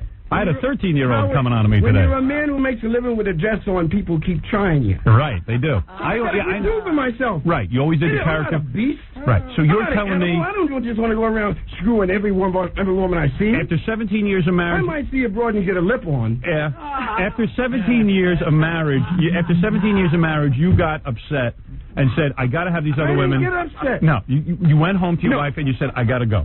No. Yes. No. Yes. The children's mother was from Florida. Go ahead. I'm from New Jersey. Right. You weren't even living with her.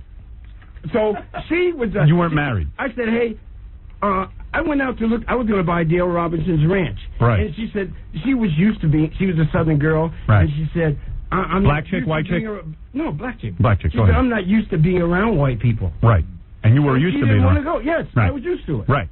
And if she had come out to California, she would have had to change her environment totally. Be with the white people. Be around the white people. Right. So she didn't want it. I had to prepare my kids right. to be around white people. Education. Right.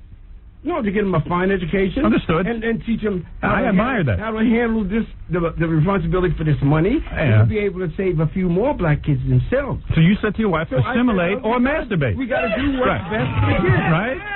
Right? We got to do what's best for the kids. And what's best for your dating. And she said, okay. Right.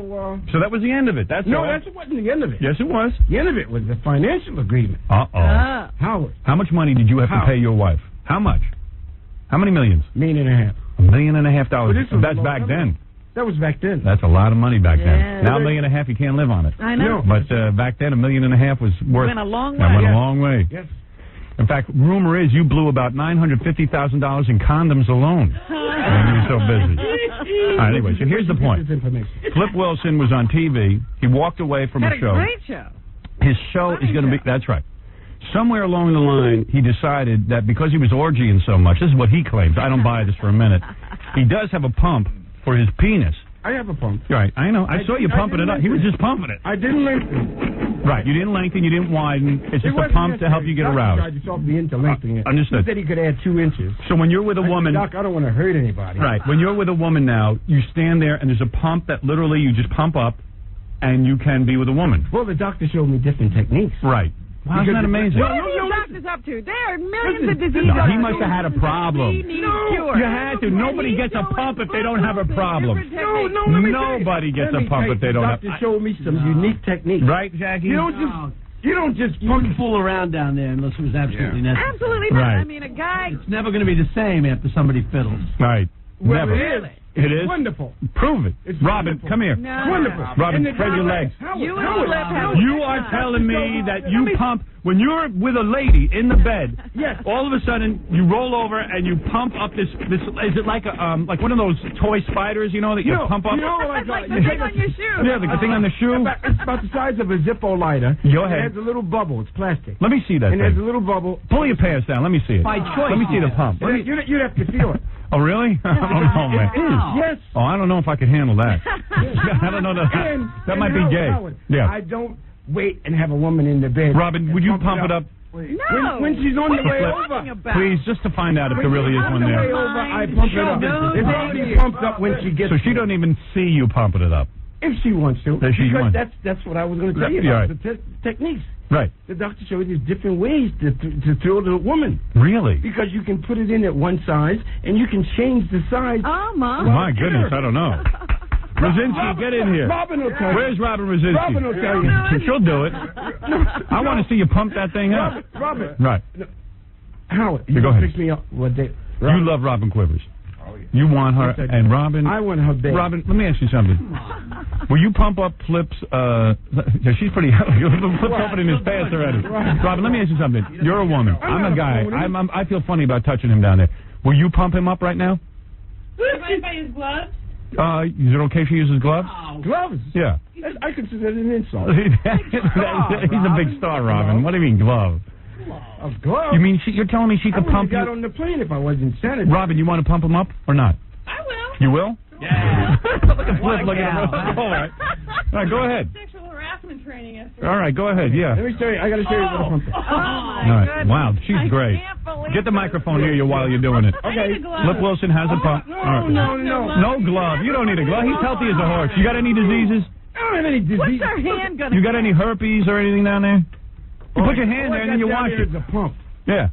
He's got a pump. You don't You want have to any. pump it? Let me see it. Let me see. All right, go ahead. You can't see the pump. Oh, my All right, go God. ahead. I Go ahead. can't All right. believe it. Go ahead. Come on, put your hand right there. Put your hand. What are you talking Put your hand right there. His pants are down. Robin, just pump it up, will you? I don't have it up. Just Rob. put your hand right there. And Oh, look at this. the pump isn't going to hurt you. The pump can't hurt you. You can go wash your hands afterwards. All right, go ahead. All right. All right, here she goes. Here she goes. Right there. Robin's going to pump it up. Robin's got Do it. you feel it? Do you feel it, Robin?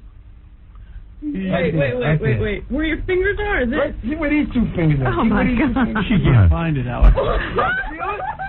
You feel You it? feel it, Robin? Yeah, but I'm afraid to push too hard. Well, it's not necessary to push too hard because we only reserve this unless you feel it. Go ahead, push it.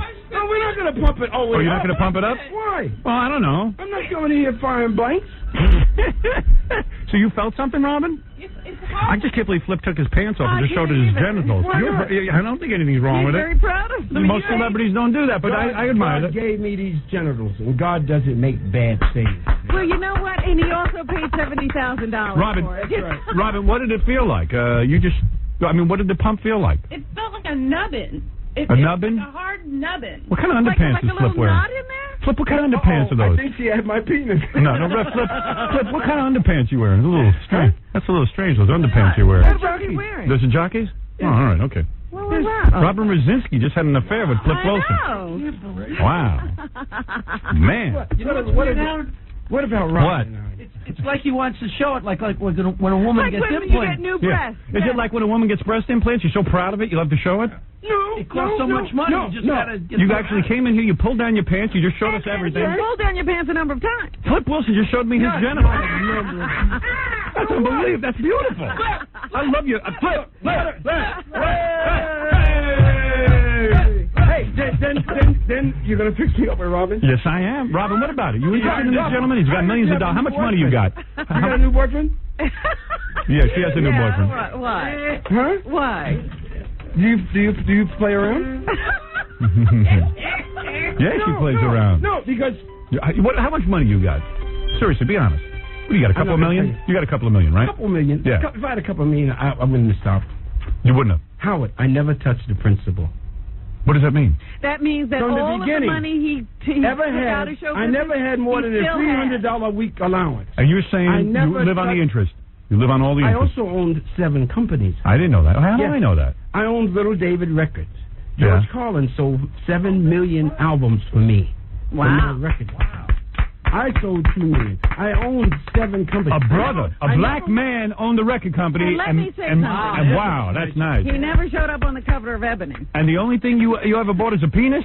That's the only Same. splurging he ever did. I bought quite a few houses for lawyers. Right. So you had record company, you had 7 publishing business, company. publishing. Wow, I didn't know that. Production company. Wow. I never wanted my audience to think of me as a tycoon, or there becomes a separation. Right. between You them. want to be I like just one of the wanted to regular be people. Flip and Geraldine. See, I and never knew my that. buddy, and they're happy, and that's it. Right. What'd you say? Just another guy who spent $70,000 on his penis. No, but Right. You're right. But in other words, you did very well for yourself. Even outside of the Flip Wilson television show, you had a whole thing going on. I had quite a few of those weeks when Vegas used to pay $200,000. Wow. I had quite a few of those. Nice. Oh. I saved the money, Howard. Hey, you're great. Hey, so, and then you said I had enough. I'm going to go raise my kids. Okay, I get it. I mean, you got to do what you got to do. All right, let me ask you a question. This is kind of weird. What? You're saying you will actually turn into Geraldine, your most famous character, but as long as the TV camera is not on you. Yet you'll show your penis to the TV camera. But Geraldine is... Geraldine, what is it? You don't want Geraldine to be seen as a man. You only wanted her to be seen as a woman? Is that the reason why? I know your manager said he'll do Geraldine, but he cannot be on TV. What I said was... Go ahead. Geraldine and I do not get along. All right, go ahead. Geraldine is a separate she person. and I are never interviewed together. All right. So if we do Geraldine, should I put a bag over your head and you can pretend to be Geraldine or something? No. Let me talk to Geraldine a little bit. Geraldine, baby. No, because you guys are gonna. I won't air it. It would destroy. I'm an artist. Yeah. It would destroy the illusion. He's of not my in the character. Geraldine. No. Let me tell you. Geraldine has a penis implant. Let me tell you. What? Okay. Well, All right. Give me a chance. All right, go ahead. Mickey Herskowitz, who does Jewish. autobiographies. Yes. Came out to. Mickey had written mine. Go ahead. Mickey came out to do Betty Davis's autobiography. Go ahead. He went over to Betty Davis's house. Yes. And Betty Davis said, "Where are you staying? Because you can stay here if you're staying." He said, "No, I'm staying at Flip Wilson's house." Go ahead. Betty Davis said, "You know Flip Wilson?" He Yes. said, "Yes." She said, "Would you give him a message for me?" And what is it? And he said, "What is it?" That's what he said. Huh. And she said, "Tell him that he's one of the finest male actors that I have ever seen." Go And ahead. then Mickey's asked, So why don't you put you in a movie? Mickey asked, Yeah. "Would you mind if I print that?" She said, "Not at all." Then she said, "Would you like to know why I say that?" Yeah. And he said, "Yes, I would." She said, "Because he's the only man to ever create and portray a female character that women accepted." There you go. And that as an artist, he has never broken the illusion by speaking in his male voice while he was dressed as the character. Really? Who the hell would even think of this? Betty Davis. I can't believe it. I can't believe Betty Davis has a lot of free time, and no wonder she died lonely. Was she senile when she did this? What the hell is she talking about, man? That's a woman who's way out there. I gotta tell you All right, wait a second. Let me understand something now. I gotta tell you another great Betty Davis. All right, go ahead. Short. All right. Because you know no one cares about Betty Davis. Oh, you listen to this. All right, go ahead. Okay, go ahead. All right. Like this. You're the only one who cares about it. Zsa Zsa Gabor. Did you show Betty Davis your penis? No, I didn't. All right, go ahead. Supposedly, Yeah. Zsa Zsa Gabor entered the lobby of a hotel in Switzerland, and Betty Davis was there, and Zsa Zsa goes over to her and said, Miss Davis, my name is Zsa Zsa Gabor, and I'm a great fan of yours. Right. Betty Davis said, of course you are. That's beautiful. I can't believe you showed me your penis. I don't care about any of this. You can't even hear a story. And I can't believe Robin If you Rosinski don't just pumped it up. If you don't fix me up with Robin, I'm going to show you my ass. Oh, I don't want to see that. What did it look like, Howard? It looked nice size and everything. I mean, yeah, very nice. Okay. By the way, also, you were maybe like the first black entertainer to get his own TV series, I think. Well, Nat King Cole had Bill Cosby was on, what's the name? I think I'm the first black one to own it. To own it? Yes. Wow, that's smart. Because business is twice as big as show. So I went into show business. And now, when it goes on Nickelodeon, which the show, by the way, is, you got to go watch these shows That's because right. it's pretty wild. On the 18th, they're going to be from 9 to 3 midnight, hours. 3 hours of Flip Wilson, 9 to midnight on Nick at Night. So you get paid because you own the show. Baby, baby, baby. Right. Full frontal nudity? Out with the old money, in with the new. Full frontal nudity? In Everything. Right. And then give them the rest of the information. You got the rest, because I don't have it. Hold on, you got some calls here going. I'll give you the whole information. Hold on a second. Okay. Okay, hi. This is Scott. Right. Yeah, go ahead. Yeah, am I speaking to Howard or Flip? You can speak to Flip, you can speak to Howard, anybody. I have just a brief question. By the way, Mr. Wilson. Yes. I have a dog, and his name is Flip. Thank you, sir. Nice of you to name your dog after Thank you. Flip. Dog backwards I don't know if I spells did God. that. Yeah, That's he's right. got one ear that flips up and one ear. Okay. By the way, you can't talk to Geraldine. Oh, no. Go ahead. Yeah. Go ahead, Scott. All right. You're a very respected personality. I would like to actor, think so. Whatever you want to be, you Yes. know. What would compel you to come on the Howard Stern show and have Robin pump up your... And I don't think it's the Robin right Rosinski. Robin on it. Robin Rosinski did it. What Yeah. would look? What's wrong with that? Look. That was my question. What is the big deal? What are you so uptight about, dude? Let the man ask. Yeah. Go ahead. I'm not. I don't have a problem with it. I listen to the show every day, you know, and every day is a new joy for me. Yes. But I mean, just. Well, today had to be mind-blowing joy. It's certainly blown our mind. Didn't it blow your mind? Absolutely. Absolutely. Forget this guy, man. Just forget him. I think people expect to have their mind blown. All right, let me ask you Howard something. and I. So white people accepted you and black people accepted you. One of the first entertainers that enjoyed a white audience and a black audience. Yes. So now is it difficult for you to, like when people say to you, is O.J. guilty or innocent, do you have trouble with that one? Because the black community thinks that O.J.'s innocent. And the white community thinks he's guilty. Where do you stand on that issue? I don't feel as though I have a right to comment. And that's my obligation to both the black community, myself, and O.J. Oh, no, wow. You know O.J.? You know O.J.? My son and O.J. played golf every Monday. I never met O.J. Really? Oh, yes. Let me yes. All right, yes. easy. No, just a minute. Can I ask Let me Geraldine tell if you she knows O.J.? Yes. Let me tell you why. Go ahead. Because on the last taping of the Geraldine show, Yes. I had Geraldine get married, and Killer didn't show up, and O.J. stood in for Killer. Is Look that out! You calling O.J. the killer? Yes. Killer. Yes. Yeah, O.J.'s a killer. That's it. Yeah. O.J. stood in for Killer. You know O.J. killed the girl, right? You know that. Come on. You know that. I don't know You don't want to say anything. I don't. What do you mean? All right. See? I have principle. What do that? you see? See what I say? I think you're jumping to conclusions. Flip's afraid to say he thinks O.J.'s guilty. You're jumping to I'm a conclusions. public figure. He I'm had a kidding. personal association with the guy. Well, I don't care. I have a personal association with O.J. too. No. Let me see your penis again. Come on, check it out. Yeah. Anyway, listen, Flip Wilson, here's the deal. The Flip Wilson show is coming to TV. Yes, okay. It will start this Monday night with a 3-hour showcase from 9 to midnight on Nick at Night before it falls into its regular daily time slot on Nick at Night's new 24-hour classic TV network, TV Land. So what's going to happen is you'll see it on Nick at Night for 3 hours straight. Right. And then the show will move over to the new network called TV Land. I see. And then the Flip Wilson show will air. And you'll see, like, all the great guests. See Flip doing Geraldine. No, Howard. No, what? We're going to have the 3 hours. Yeah. And then the next night, the show will be on at 9:30. On Nick at Night? Every night, yes. Oh, it will? And it moves Some of this over, says. then it moves over to TV Land, and they do the 3 hours. And then the next show, next night, it will be air at 9. I'll be on 2 networks. Wow. Why don't you have that straight? I just read what's in front of me, man. I mean, what do you want from me? I'm shook up from seeing Flip's penis. Big money. Big money. Big money. Big money. Big money. My man is still making the big money. There you go. Big money. What is it, Baba Boohai? Hate to do this because love Mr. Wilson, but Howard, you are Baba correct. Booey. And Mr. Wilson is incorrect about where the show's airing. Okay, good. All right. I am right. I am right. I am right. You're wrong. I don't even know what's happening now. Just looking the TV guy. Howard was right. Hey, where's Flip's daughter, man? I want to meet her for just 1 second. I want to take a look. Do you mind if I take a look? What do I care for? How old is she? She's an adult. She's 27. Today's Nice. her birthday. Old. I love 27. Oh, well, happy birthday. That's 1 year away from a bad year. It's going to cost you Robin. Yeah, really. I mean it. You can have Robin anytime you want. Excuse me? Yeah, just go over and take her. I don't care. I'd love to see you do it. Stacy. Wow. Hubba. Yes. Hello. So you know your dad had an implant? Of course she must have. You knew it. I saw it. She's a nurse. She is? Yes, almost. You are. You're a beautiful girl. Thank you. I'd like to go out with you later. I'll tell you what, I'll go out with you and Flip will go out with Robin. We'll double. Yeah.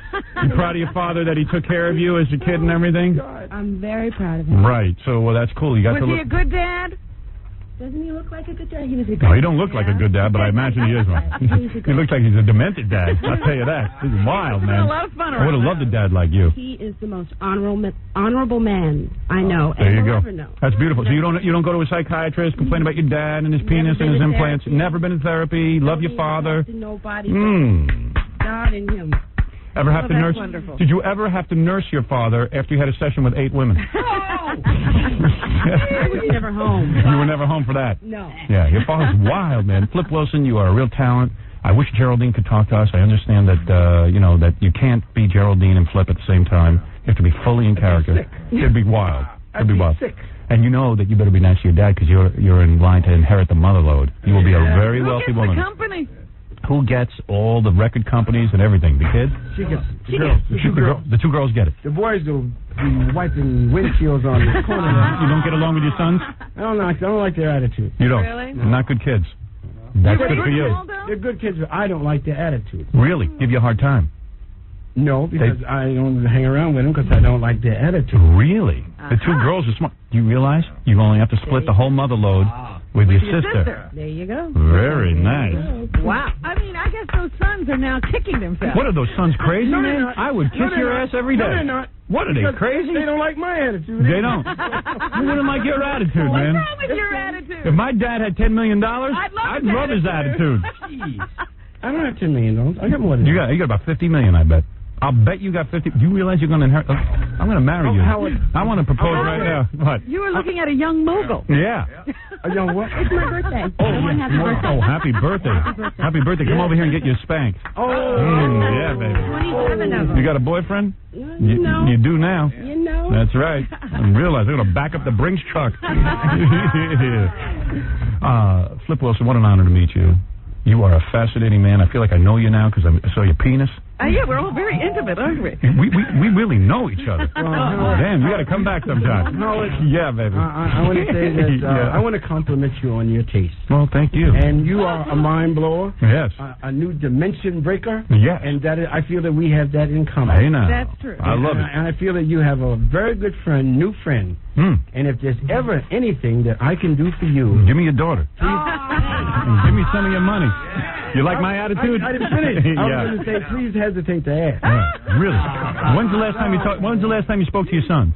When's the last time you spoke to your sons? 5 years. 5 years. Oh, Jesus. wow. I wonder what happened there. Wow. Wonder what they did. Your daughters are so lovely and they behave, and I don't understand what your son did. Well, that's just it. That's just it, Howard. Wow. Man. So what? You ever talk to your brothers at all? Yeah. You do? Yeah. Oh, you talk to them? Yeah. Oh, there's no. I would see. never get in a. I know what happened. No. They sided with OJ. That's it. No. Yeah. I'd love to know that story. We'll have to save it for another time. Flip Wilson Show coming to TV Land. Now, it'll start this Monday night with a 3-hour showcase from 9 to midnight on Nick at Night before it falls into its regular daily time slot at Nick at Night, new 24-hour classic TV network, TV Land. So Flip Wilson will be coming back to a TV set near you. Thanks for coming in, Flip Wilson. I got to tell you one other thing. Go ahead. On the 21st, I'm going to start a 9,000-mile motorcycle ride around the country. Wow. Oh, no We're kidding. going from L.A. to Portland, Oregon, to Portland, Maine, and then back down through here, so I might be passing through here. Beautiful. And if so, I'll give you a call. Hey, and give me a call, and, you know, why are you taking that long trip? To get away from your sons? Yeah, beautiful. All right, I understand. Later. Flip Wilson, everybody, with his penis. Yeah! Here's Tony Pagnotti, Baltimore's #1 weatherman. My prediction, another kind of forecast, the blockbuster of 97, Private Parts, starring Howard Stern, my former college roommate. How about that? The title's going to read Private Parts Wins Public Hearts. He's done a warm, funny movie. You can take the family to it. Mark my words on that one. Private Parts. Yes, indeed. Hollywood Insider said. A family movie you can take to Howard Stern's movie. And he may be up for some Academy Awards. I'm not kidding you. This is what we hear on the inside. So, Howard, if you're listening, remember who I let you cheat off me in Broadcasting 101? You remember the guy I let you look at the paper? You know where you are today? He's making $1 million, and I'm delivering $1 million smiles. Similar career paths. Howard Stern doing a family movie? He's a brilliant guy at marketing, and he's leaving out a lot of the the stuff that you wouldn't be able to take the kids to, and he's gearing it to mass appeal, just a funny, kind of enjoyable, romantic movie. Some romance in there. It's going to be, I think, a big hit in '97. I still can't get over the shock of Howard Stern making a family movie, but I'll work on that while you... I will invite you to the private screening that I'll be having for all my closest friends. Thanks, Tony. You're a smart man. You're listening to The Howard Stern Show. My name's Frank. I'm from Denton, Texas. And before you, Howard, it was nothing but country music and tumbleweeds. Now that you're leaving, we're going back to the tumbleweeds and to the Cowboys. No radio before. Howard, you got to stay. You got to come back. And F the Eagle. Thanks. All right, Flip Wilson, man, showing us his genitals. Between you and me, they weren't that big. Really? Yeah, I didn't think. Hey, Robert Brzezinski. She saw the whole package. I think that's cool. I think every celebrity that comes in here from now on has to show me their genitals. He set the standard. He's the man. He's the man with the game plan, baby. That's the new benchmark. By the way, winning the Employee of the Month award, Robert Brzezinski, who, was a little nervous about touching Flip in the private area, but did it because we needed confirmation that Flip indeed had an implant of some sort, and you did feel something, right? Yeah, it felt Hold on one second. What was that? It felt like a little nubbin, and I don't know how to describe it any better. Like squeezing a kumquat. Really? Like a little seed or something. Wow. Well, bigger than a seed, but Close to the microphone, please. Sorry. You can lift the microphone, Robin. Yeah. She won't touch anything now. Now she's not even touching the mic. Size of a grape. The size of a grape. Mm-hmm. Exactly. And then you Howard. squeeze it, huh? Yeah. You want to see it again? Because it's pretty funny to look at. Because they got a lot of different angles on the it. replay. On the on the genitalia. Okay, go ahead. When I Let me saw him see. pull his pants down, I was shocked. Yeah, it was cool. That was a really cool. Flip Wilson's the best guest we ever had. Absolutely. He just zoomed right to the top. Yeah. He will not be outdone. If man wants to get back into show business, he just did it. Beautiful. You know what's really weird, too? Here's a guy who gave up show business for his children to raise his 4 kids, and as I predicted and as you predicted, Robin, see, 2 of the kids don't even get along with him. Well, you know what? We've always said, don't do anything for your kids. They're going to hate you anyway. Yeah, they hate you. But it sounded like he gave up. He gave up show business for his kids. That's right. All right. He gave up his wife for other stuff. Well, yeah, he's honest. And maybe they just didn't. Maybe they were mad at him for that. Mm-hmm. Well, I don't know. Who cares? He was, making sacrifices. Right. Well, that's what's going on. That's the same thing that goes on with Ken Norton and his son. What's that? Ken Norton, the fighter. Yeah. Something happened with him and his wife, and he raised his son. Right. And I always read these articles. He said, I changed that boy's diapers before they had disposable diapers. I was elbow deep in S, he would say. Right. And now they don't get along. They don't talk to each other. Yeah, that's weird. Always weird, man. And it's usually fathers and sons, have you Yeah, noticed that? yeah, evidently. The daughters are okay with that. And that daughter's going to inherit a fortune. Yep. So, Robin, way to go. Employee of the Month, Robin Brzezinski. Thank you. Who, I was just disappointed I couldn't see that. Who know? What is it, Doug? You got the tape? All right, so put it in. Yeah, What are you guys doing? Play it from the other room. What are you bothering me? Get out of here. Get lost. He only comes in once a week, so he doesn't know what goes on. I know. Get him out of here. Get all the Z guys out of here. So, anyway, Doug, you couldn't see the penis itself. Oh, yes, she could. Well, I saw it. Of course she could see it. Well, I mean, I saw it. How could you not see it? He had his pants off. I don't know. It was dark. Jackie Penthouse, Joe Page, Martin. You didn't look. That's why. I saw you turn your head. Did you? He was trying to look. Here we go. Here it is. Here's Flip. Here's Flip removing his pants. You'll see in a second. There's Robin Brzezinski looking beautiful. Yes, because I don't know if you could see where you were sitting, Howard, but they got a pretty good shot of. So I saw everything. The man, I thought he was just gonna she was gonna just shove her hands down his underpants, but he took his pants and his underpants off 2 seconds ago here in the studio. Showed us his genitalia. There's Robin asking for a glove, which he refused. Flip don't want no glove. He wants contact. He's got his move. Oh yeah. Hey, want to come pump me up?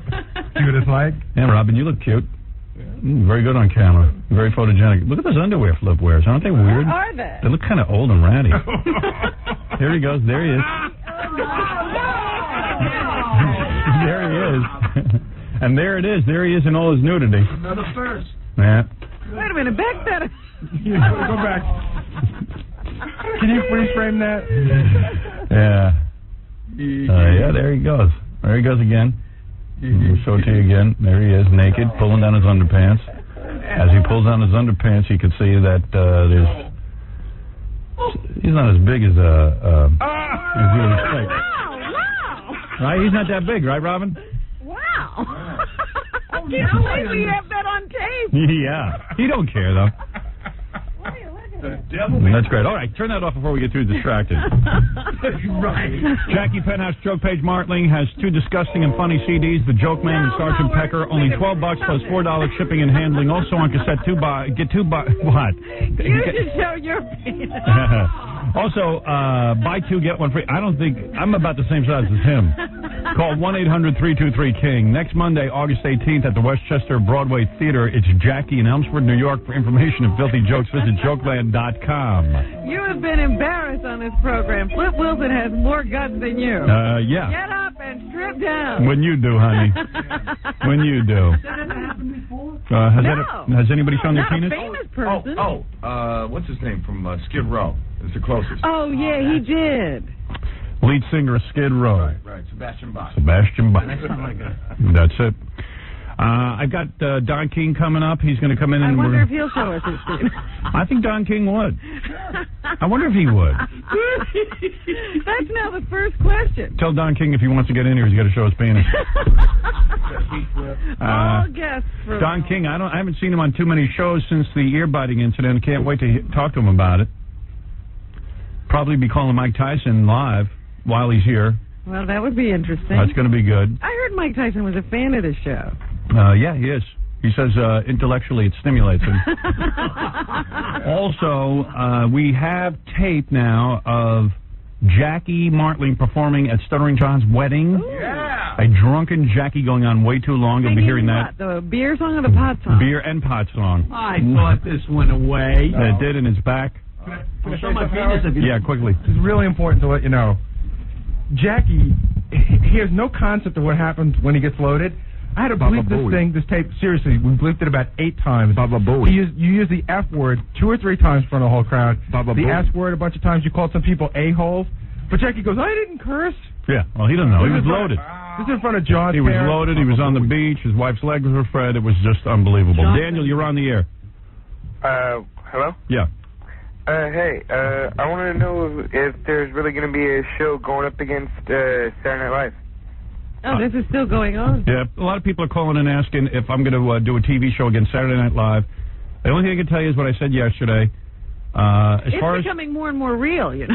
As far as the rumor about David Letterman producing the show, that would absolutely not happen because, number one, I haven't talked to David Letterman about it. Number two, what do I need him to produce it for? Because he's too busy. He's not going to be a hands-on producer. So now you're saying you are talking about doing a show. I've been talking about it for 5 years. I've always been upfront about it. Have there been recent talks? There's been talks every day for the last 5 years Every day. about me doing a show against Saturday Night Live for CBS.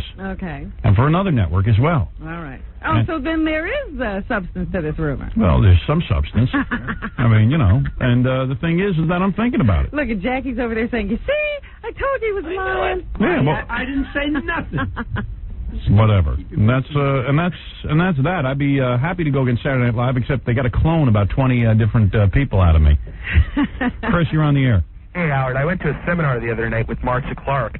and I asked her about you, and she got all flustered, and she was saying that she thought you were a great radio person, and all of a sudden she said, well, she found you real attractive. She wouldn't mind hopping in the sack with you. Is that what she said? Marsha Clark? Yeah. Yeah.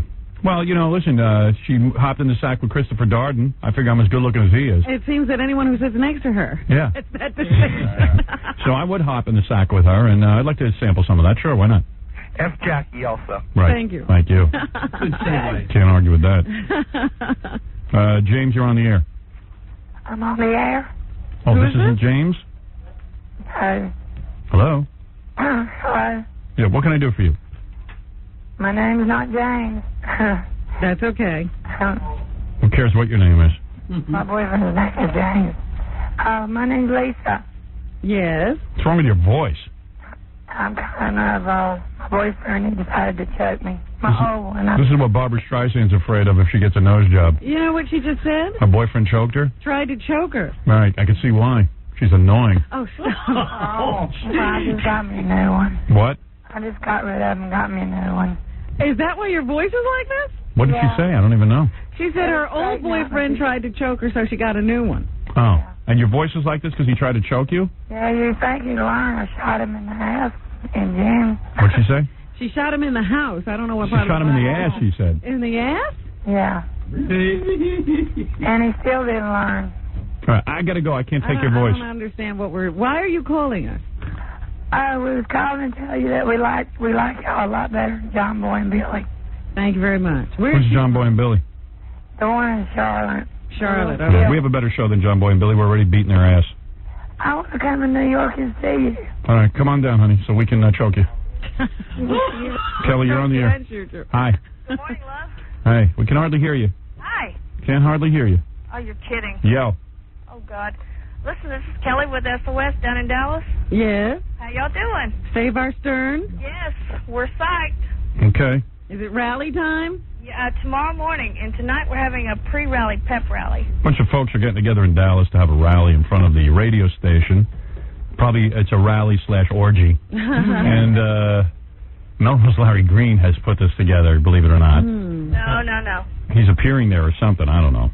Yeah, he came to town. Right. And they're getting together, some Dallas fans. Of course, it's nice to see that people really are, they do care. Yeah, well, we'll see how many people do care. I bet you, I predict 50 people will show up. Oh, Howard, you're going to be so wrong. Well, I hope I am wrong. This is nothing that, I know it's hard to organize something like this because once you're up the radio, there's really no rallying point. Yeah, how do you get people together? Hey, the fans are psyched. We've got emails going and voicemails going, and there's tons of people. You wouldn't believe it. It's crazy. All right, honey, good luck with that tomorrow. Hey, I heard you read my letter on the air yesterday. Absolutely. All right. Well, you call us when it's all done and tell us how it worked out. Yeah, absolutely. We have to do it. We have to know everything.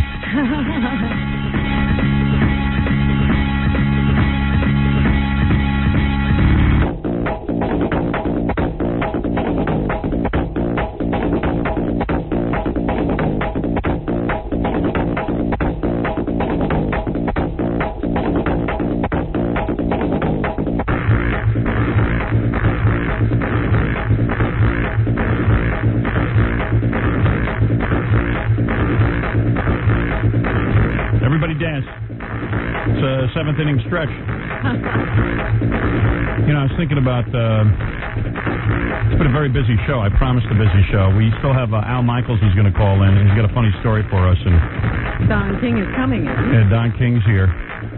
Always promotes something.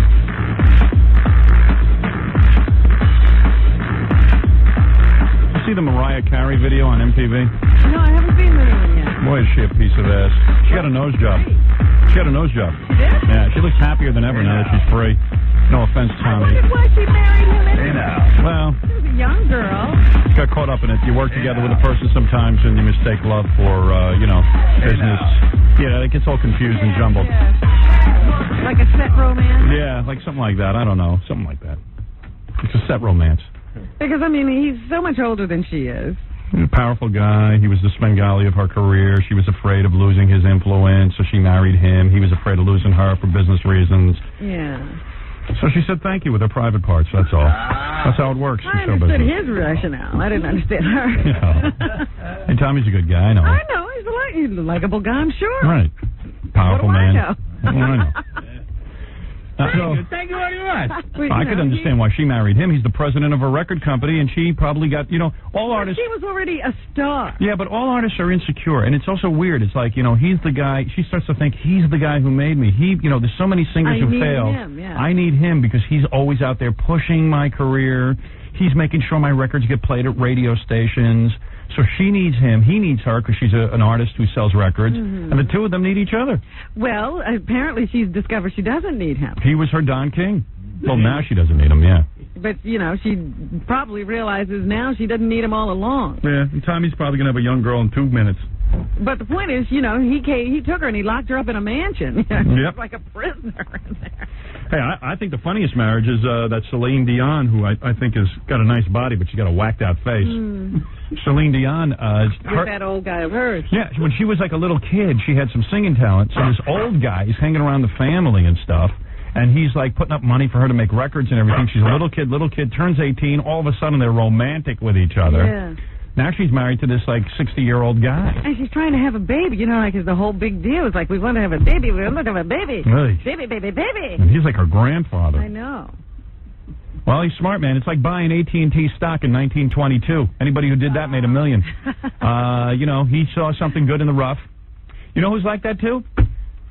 Emilio Estefan, Gloria Estefan's husband. That's true. She was a chubby, fat kid with zits and glasses. Nobody paid attention to her. But he found that she could sing. And he hung around with her, and he helped her. He even let her make records and stuff.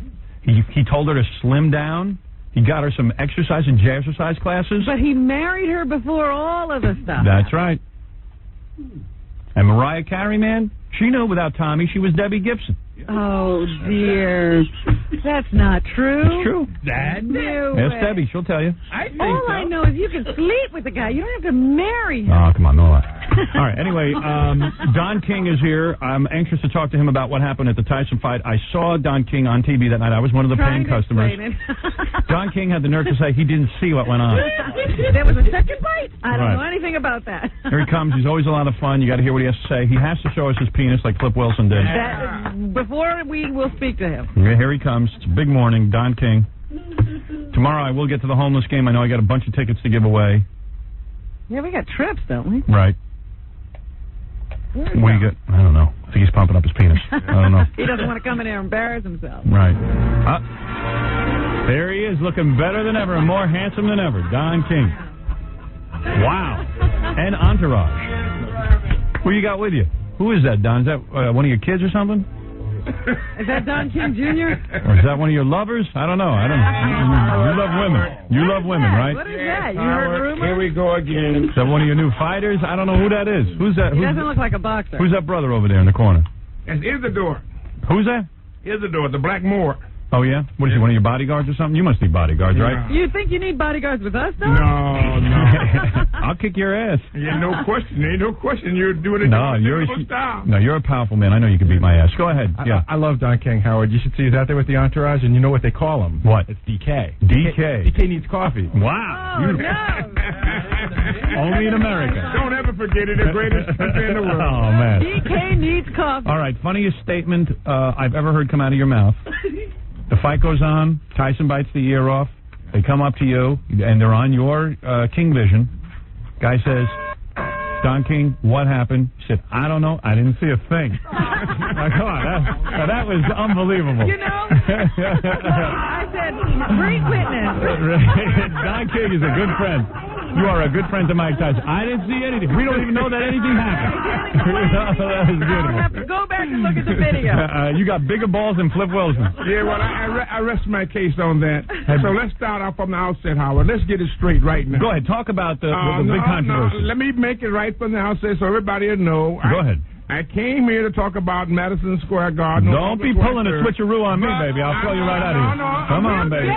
We'll get to that nonsense. Rest as it is. Yeah. To me, Mike Tyson is a great human being. I love him. I stand with him. Yeah. And we're going with the decision of the Las Vegas Commission. So you don't think the fight should have been stopped? I'm not even going to discuss. You better discuss it. No, I'll get Isadora I in got here. a statement, Howard. Baby, you gonna? I don't care what you got. My I'm telling you, man. I'm telling you, man. You ain't get me into that. I'll take you. I'll throw you right. Come on, baby. Get out of there, baby. I love it. Yo, baby. We're going to have a great fight here in New York. I'm going to kick your ass right now. Y'all got to come and see the fight in New York already. No, wait a second. We're going to get to Hold it. Trinidad and Troy Waters, and they're going to be fighting there. You know, we got I'm going to bite your goddamn hair off.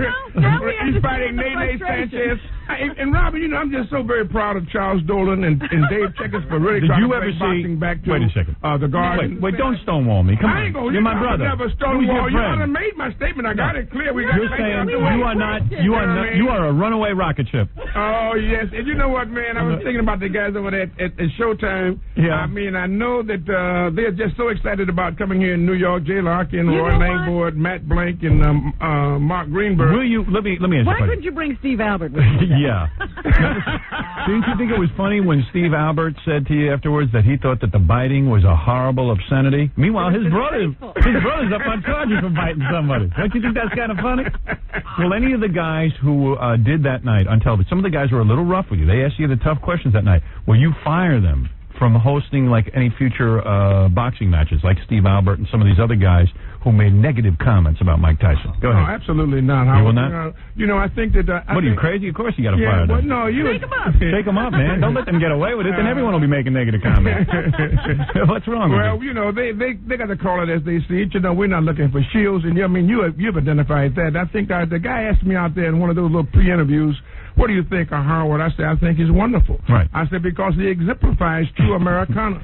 Let me tell you what I thought of the fight. You know what I mean? I paid for the fight. And I watched it that night. Mm-hmm. I came on the air the next day. I said, this was the greatest fight I ever saw. Well, do you notice that they're going to be playing that fight? You know, as everybody screamed about how horrible it was. Right. But I noticed that they're bringing the fight to ABC. Yeah, right? of course they are. Now, let me say, you get paid for that too, right? Look at him smiling. Oh, yeah. I love being on your program. You do. This is really great because you make me feel so comfortable. I mean, it really is great. You can say what you want about Howard, but Howard titillates your fancy. He has the courage. Remember when you and I, do you remember when you and I were at Trump's wedding and we were there with OJ? Yeah. Remember we were trying to eat you that both guy? were in danger. You didn't know it. That son of a bitch kept interrupting our meal. You remember that? But he was kissing that white woman, Tawny Katane, remember? Remember? Yeah, you remember. What do you think with OJ? Guilty or innocent? Well, you know, I think America really grew. He doesn't think Mike Tyson bit anybody. That's true. You are unbelievable. Let me ask you something. Is there any rumor that the next fight that Evander Holyfield and Mike Tyson have, you will tie up their arms and let them chomp away on each other? That there is actual talk of that? Let me tell you something. I got this fight. I paid for it. Bought it that night. I will always watch Mike Tyson fight. I don't care if he rapes somebody. I don't care if he eats somebody's head off. Now you have to. I said they should have let the fight go, right? Because who knows what would have happened. Maybe he would have eaten Evander's whole head. So here's the deal. I love Mike Tyson. Yeah. I don't know why you couldn't. Yeah. Oh, Robin. After the fight behind closed doors, did you laugh your ass off or what? You must have been laughing. No, that was not our moment. Really? Right, let me ask you a question. Lee Harvey Oswald, guilty or innocent? Let's start from there. Establish a ground level. Don King, let me tell you something. I bought this fight. I said on the air the next day, this is the greatest fight I ever saw. It was exciting. Unpredictable. It was going kind of way the same direction. Evander was holding him and this and that. Everything was going on. All of a sudden, Mike starts eating the guy's ear. I said, this is fantastic. My wife came in. I was screaming and hollering. And she said, what, are you waking me up? I said, this is the greatest thing I just saw. She goes, it's over already? I said, I don't care. The guy ate the guy's ear. Well, that was the other funny thing about it. But we're going to have a great show in the Madison Square Garden. Well, we're getting to that. Well, you got to talk about it. All right, we're going to get to that. The garden, man. We're going to get that. But we got to talk about the ear. Have you been but wait a second. Have you been in touch with Mike since the ear biting? Oh, certainly. Oh, you have. How's he doing? He's doing well. He's doing well. He's doing well. He's doing well. He got He's a pay good guy. $27 million, Hope. That's He's true. a good guy. He's a good guy. Yeah, right. Yes, you're not fighting. But anyway, So- let me say this. The Go other ahead. thing that was really funny about, when people would address the press, right away they would talk about Evander's butting. They say, look, Headbutting, yeah. he butted Mike Tyson. And then everybody would say, but he bit off his ear. That's right. Why Well, the would you say anything about headbutt butting? did get Mike upset. Is that correct?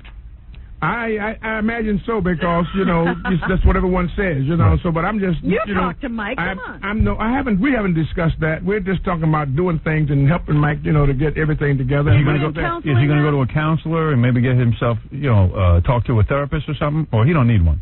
No, he does. He's talking to them. He's working with them. Right, that must be cool. He's really cool. He's really a cool guy. Hey, did you see that? Did you see that HBO movie with the Mike Tyson story and that guy portrayed you? Did you see that? Yes, I did. You didn't like that? You didn't like that Well, one. no, what they do is flattery, imitation is flattery, but what they're trying to do is to, try to hurt me and do whatever they can because they don't have me over there jealous. with them. They're jealous. You know what I mean? They're So jealous. Showtime is now undeniably Don King, and Showtime is number one. All right. Same as you are, Howard. You know And what I the mean? other thing we learned about Don King this year, because we got to see the documentary When We Were Kings, Yes. is that Don King can create something out of nothing. Really? Because he had absolutely no money when he started that fight. Is that true? And was guaranteeing people all kinds of money. Really? Smart. Why not? Delivering is what counts. And you did deliver. Some people promise you everything and give you nothing. I promise you everything and then I deliver. That fight was SKD. Something kind of different. Kind of different. It's beautiful. Now, oh, I love this country. I got on the air after the Tyson fight, and I said the following, and maybe you agree with it. They should let Tyson fight immediately, but they should just rip his teeth out. That way he can't bite on you. Right? Would you go along with that? That would really Absolutely. All right, now Don King has something new that he's here. That's what he wants to talk about. His World Championship Boxing returns to Madison Square Garden on Saturday, That's a August beautiful 23rd. thing. Well, in the time now, he's got other fighters. He's got other fights. And this is Felix Trinidad and Troy Walters. It's the WBC welterweight fight. I'm going to go to this. You are? Oh, I want you there. I'm going to go to this. It's at Madison Square Garden. I haven't seen a fight at Madison Square Garden in a long time. Tickets are available through Garden Box Office, Ticketmaster outlets, and Ticketmaster phone charge. It's a big fight, and that's what he's here to promote. Let's take a couple of phone calls and see what people have to say. This is for Don King. And not only that, we got Christy Martin near you. She's fighting. Female boxer.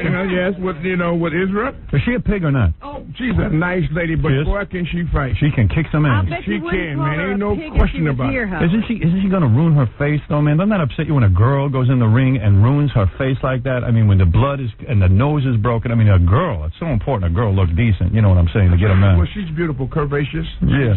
She's voluptuous. Yeah. She's sensuous. Would you do her, though? She's intoxicatingly beautiful. Would you do her? But she can fight. But you wouldn't do it, would you? She can fight. You wouldn't do her, would you? She can fight. I want everybody to come and see her. All the people listening all over. And Howard goes across the nation. So y'all get your tickets on the plane, make a reservation. Come on to New York and see this fight. Have a good time. St. Ides quest for the best. Any biting going on in this fight or not? Oh, man, it's going to be a super sensational I hope there is. It's going to be really excitement. And, Robin, you got to be there. Let John ask you a question. Go ahead, John. Hey, John. John, how are you? I'm doing all right. Great. Hey, I want to fight Tyson for $2 million. Okay, you got it. He's a chump. Why'd he bite his ear? John. He was going to get his ass kicked. That's John, why. a rose by any other name would smell as sweet. What's in the name? What does DK stand for, dickhead? Hey. You're getting nasty. Nah, that's mean.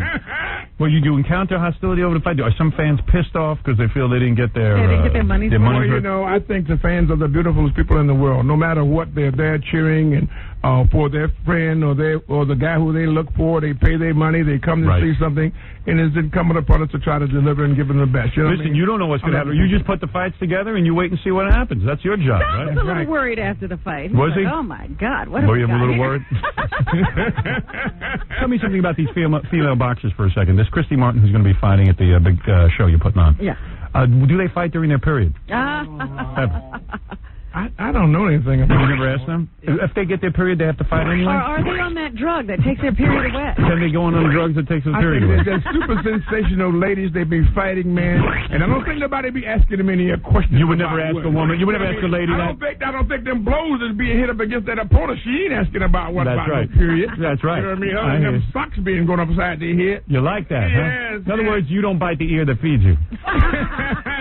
Good pun. I think the period makes her extra mean. What do you think of that? I think women should have to fight during their period. What do you think of that?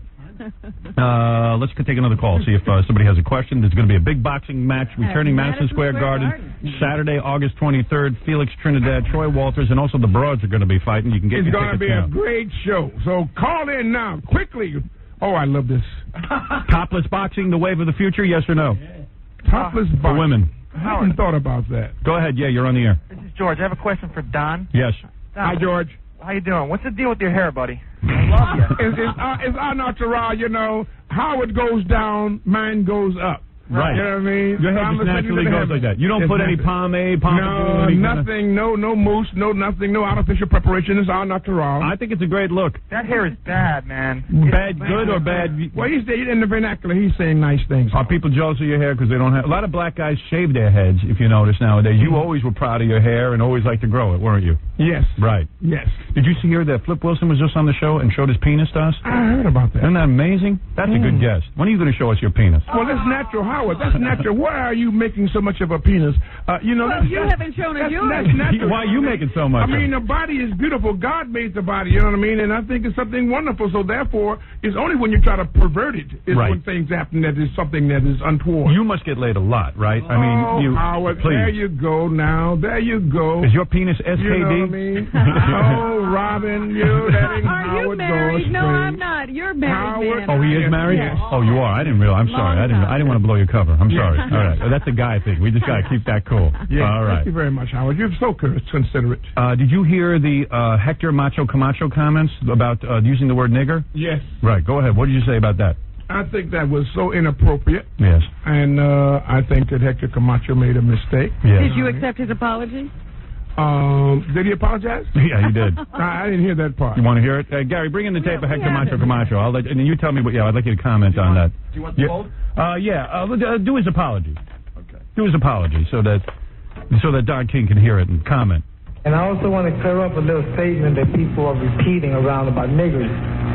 Okay, when I made the comment about Mike Tyson, okay, they asked me what you think about Mike. What could happen to Mike? I said Mike is a very unhappy character because instead of having classy African American people with class to make them look good, you know, he got all this nigger attitude people around home that makes him act the way he does.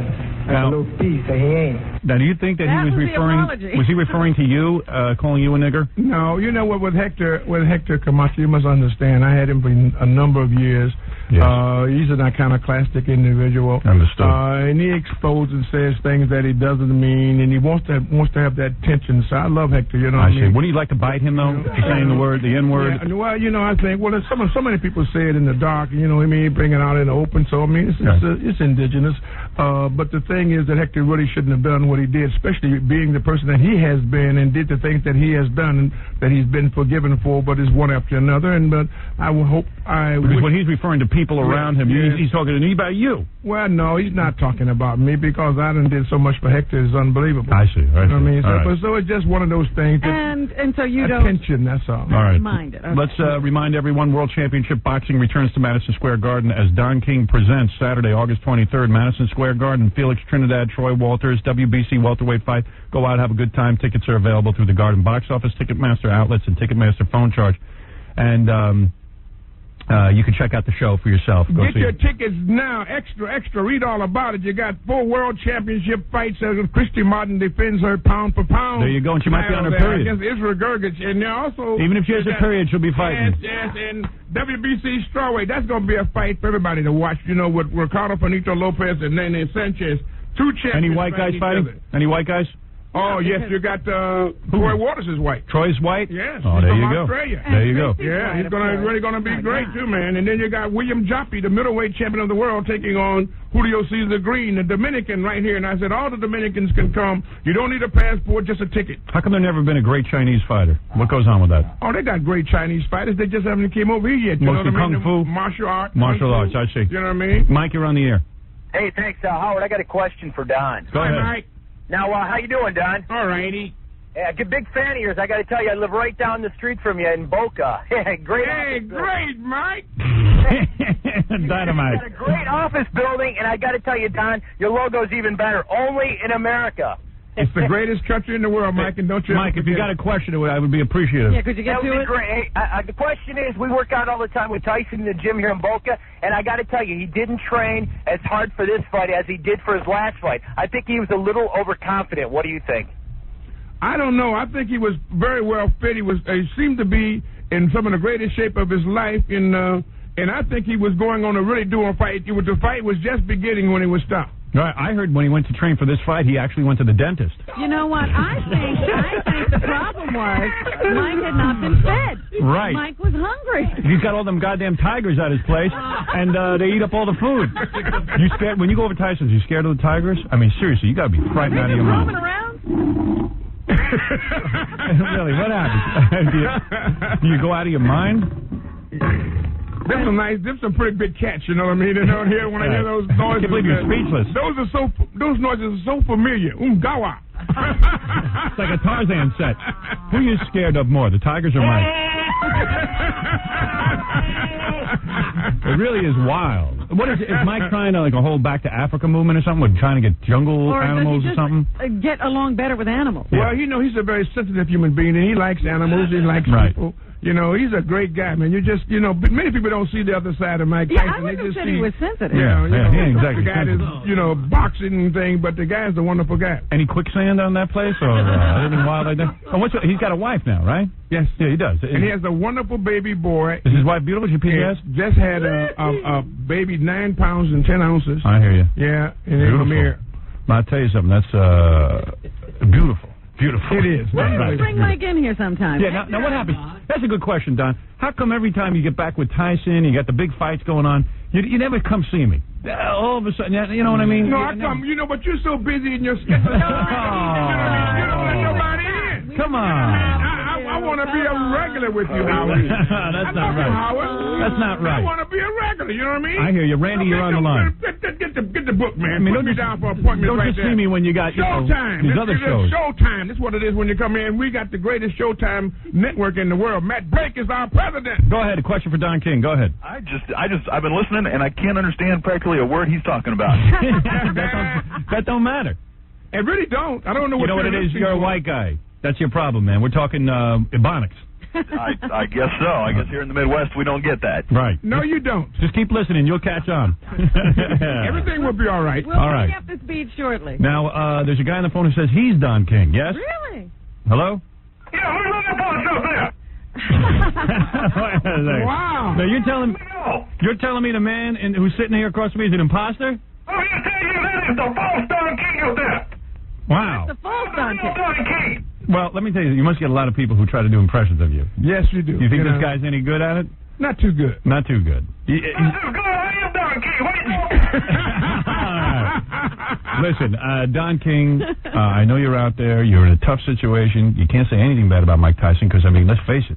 I have nothing really bad to say about this. No, I'm saying the biting. I'm surprised you won't talk about the biting, though. I made a statement on it. What was the statement? The statement was that I forget what we will stand by the decision of the Nevada gaming thing. No, not the gaming, the athletic commission. Right. And that that Mike Tyson, I stand with him. You know what I mean? And do you think he did the wrong thing? He's a great human being.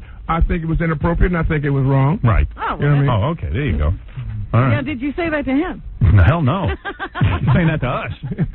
Mike ain't listening this morning. Here in New York. Mike is right on there, man. He always listens to you. He does. He's always listening in the morning. He always listens to you. I mean, you're not just handing me a line. No. Yeah. Well, he should come in and do the show. Weren't you shocked, though? Just answer this one question. No, don't ask me no. Just one question. Oh, you just keep saying one question. Weren't you shocked that Mike Tyson didn't bite the ref? Think about it. Why not? Why not take his ear off? Yeah, all right, listen. No, y'all come to the Madison Square Garden. All right, you got to understand that we got Chuck Dolan, you know what I mean, who is really going to have to bring this thing back to New York. That means boxing and all sports. Who's that? The Chuck Dolan who owns the Cablevision? Yes. What's he got to do with this? Well, he owns the Garden now. Oh, you working with him? Yes. And he's a wonderful guy, man. He gets a cut? He's a risk taker. He's an entrepreneur. He's a wisdom, and he has vision, and so he's a genius. Yeah, if he's got wisdom, would you tell him to get some goddamn good channels on that Cablevision? Put E on there? Yeah, could we Chuck, have that? can you make it so my computer can get on the internet? Crying out loud, I can get all my money. You mean you're not on Cablevision? I got Cablevision. The guy won't hook me up for the internet. That's what he's supposed to be doing. Write that down, God damn it. Yeah, I can't. The bastard owns Ohio and Mexico. You'd think he could do that. All right. How much money you got? How much money you get off that last fight with Tyson? You know, money is immaterial and irrelevant. Oh, I mean, it really is. It's about people, Bobby. It's about human beings. That's it's about outrageous. great people that inspire and motivate people such as Howard. You know, really look at him. Howard has self-confidence, self-determination, self-assertiveness, self-reliance. And he does these things. This gives you, from your perspective, to have the same type of intensity, the same type of courage. Hey, you know who's on the phone? I mean, this makes it happen. You know Give me all your goddamn money. Hey, you know who's on the phone? Al Michaels, who's actually going to be doing the play-by-play when the Tyson fight rebroadcasts on ABC. Did you know that? You know, Al Michaels is really a tremendous guy. You know what I mean? He's one guy that I have a great deal of admiration and respect for. And he's really done a great job for ABC.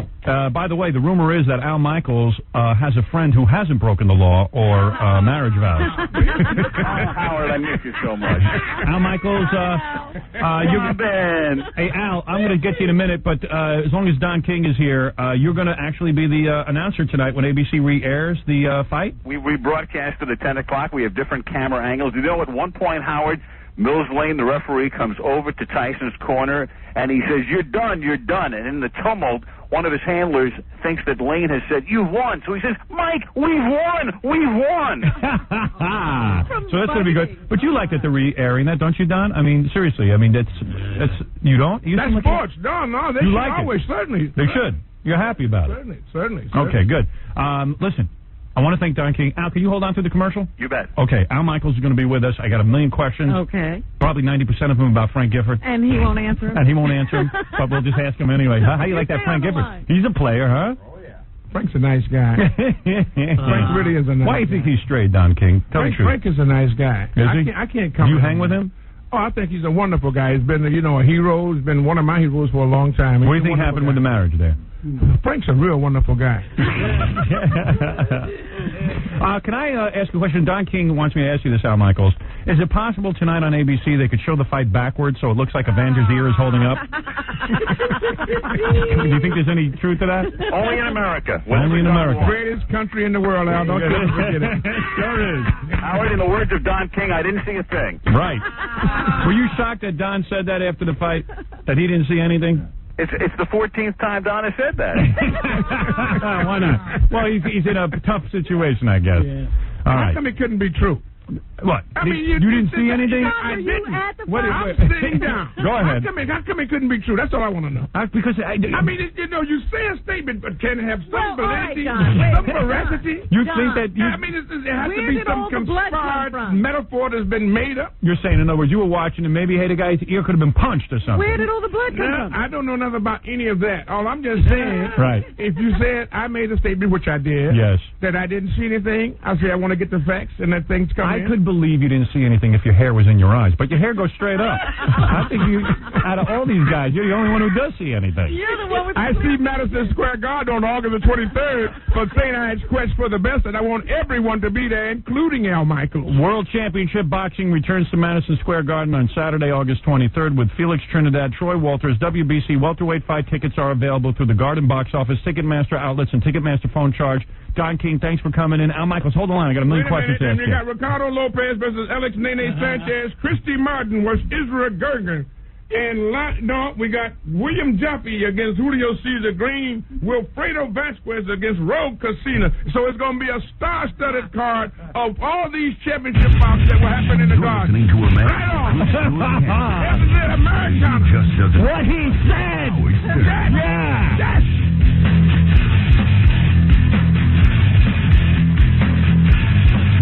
This is Al Michaels. Listen to the only show in radio worth listening to, Howard Stern.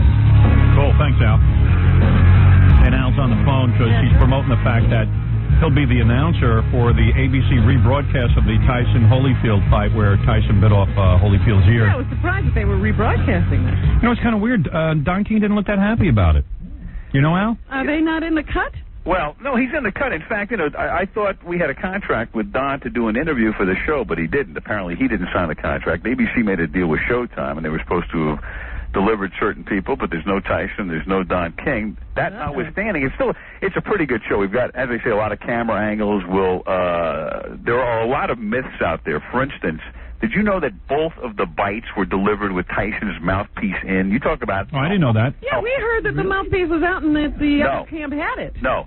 The mouthpiece is in on the first chop. It comes out. It goes back in. So he chopped him twice with the mouthpiece. Wow. Wow. Yeah. So there's a lot of stuff in the show. It's pretty. And Holyfield will be in here. We'll ask him. What time's that on? It's on at 10 o'clock, 10 Eastern and Pacific. Yeah. Certainly good to hear your voice. We haven't seen you guys, I miss you so. You know, I have to tell you a story about. I called Gary yesterday. Yeah, this is a good story. I've heard something about this. Yeah, this got me crazy. So they have me in town, and I've got to do this show, and I've got to go down there in 20 minutes. But so yesterday, I'm on this new show that Barbara Walters is producing called The View. Yeah. So it's on I hear at it 11 o'clock. They get me down there at about 11:15, and I walk into the green room, and I've just been made up, and they're ready to bring Ray Liotta out. Mm-hmm. So I see him across the room. I don't know the guy. You know, I know who he is. Right. I've never met him. And I see him across the room, and he looks a little uptight, and he's a little nervous, and they're primping him. They get ready to go out on the show, on the set. They got to cover up his zits. Yeah, what? I say... Whatever. Right. You know, Ray, I said, hey, just pretend you're on the Howard Stern show. You know, I know he's been on the show. Right. I know you've spoken well of him. And we've had him on the phone. I thought he was a fan and all this stuff. He says immediately, he looks at me and he goes, I've never been on the Howard Stern show. Oh. I said, well, you know, I've heard you on it. He goes, I've never been on the Howard Stern show.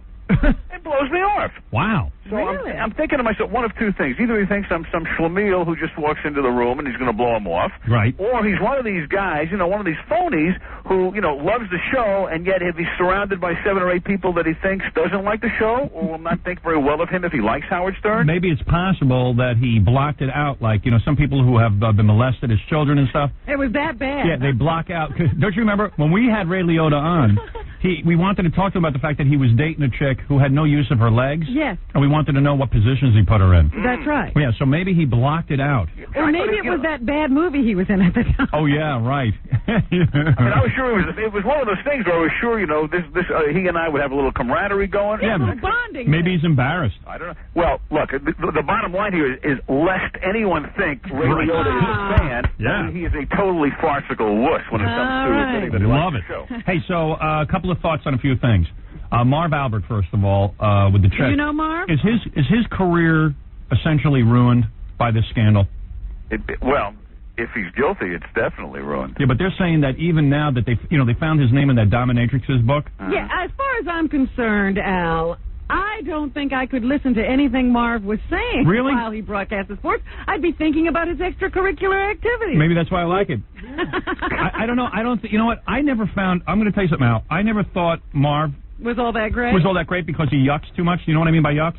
Yeah. You know, it's like, you know, yes, I can't believe it. I'm downtown in the paint. It's a show. You know what I mean? Like, no human being talks like that. But that's sportscasting. You know, you think about but you don't do that. No human being ever talked like Howard Cosell. Yeah, but he at least he talked like that in real life. Like, yeah, he talked like that off the air, too. Like, you talk the same on the phone to us as you do when you're talking on the sports shows. Yeah. So, I mean, it's like, you know, I've met Marv Albert. Yes, how are you doing? It's just unbelievable. It's just unbelievable. You know, it's like nobody does that. No human being. Well, I just don't have the range that a lot of these guys have. So is it over for him? Well, if he's guilty, it's over. If he's not, I don't think so. You know, really? They gave him the opportunity, NBC did, to either do the NBA playoffs or not do them. Was your name in that book? It was his choice. Yeah, because he didn't know how many more he'd get to do. Have you ever been to a dominatrix? It's what? Have you ever been to a dominatrix? No. No. All right. Al's name has not shown up in any of the black books yet. Robin, I do not leave the house. All right. Now, obviously, on Monday Night Football, you got to sit next to the gift. Have you seen Frank? Have you been seeing Frank since the Kathy Lee mess? We've done 3 games together. All right. Yeah, we were in Canton, Ohio, and Mexico City, and then last week we did the game in Pittsburgh, and next Monday we're in San Francisco. So when you see Frank, do you ever say, gee, I'm sorry about your troubles, or you just don't even talk about it? Oh, yeah. You know, I've said to him, you know, sorry that you have to go through all this. Sorry you got caught. Well, you got to admit that chick he was with had nice cans. I'll tell you that. I see she's coming out in Playboy with a spread. She looked pretty good. I could understand why he's straight. I think Kathy Lee probably sucks in bed. Oh. I would guess. Did he say anything as to why? Did he give you any nothing, insight? I know nothing. It's got to be uncomfortable. Have you seen Kathy Lee since? No, I haven't. Yeah, you haven't, The man. wives and you haven't gotten together? No. We all live in different. I'm in L.A. and right. But there have been times that you've all gotten together socially. Oh, in the past, of course. Right, but not since then. No, not since then. Did you talk about Susan Johnson's breasts? No, with we the did gift? not. No, we talked about the Carolina Panthers 3-4 defense. I see. So you guys just pretty much stick to sports. Absolutely. Yeah, but I mean, come on. You know what it is? It's great to talk about chicks with the guys, but I guess it's a little I guess sensitive. that's a little off limits right now. Now, you are one of the people that I always say that probably thought O.J. was innocent way too long. I mean, you really wanted to stick with that. I mean, you were good friends with O.J. Are you still friends with him? I haven't seen him in a year. Oh, okay. Thank God. Yeah. I was going to say, I mean, do you think that's O.J.'s piano or is it Fred Goldman's? Who are you going with on that one? I say it's Fred Goldman. It's not Perlman's. I don't know who. So is O.J., you think, mad? Because you got to dump O.J., your friend, right? I mean, just I don't see him anymore. I mean, very few of the people that were with him through this whole thing are still around on a regular basis. And what do you mean? What do you think that means? Now do you think he's guilty? That means he's playing more golf than Tom Chiusano right now. Do you think O.J. is guilty?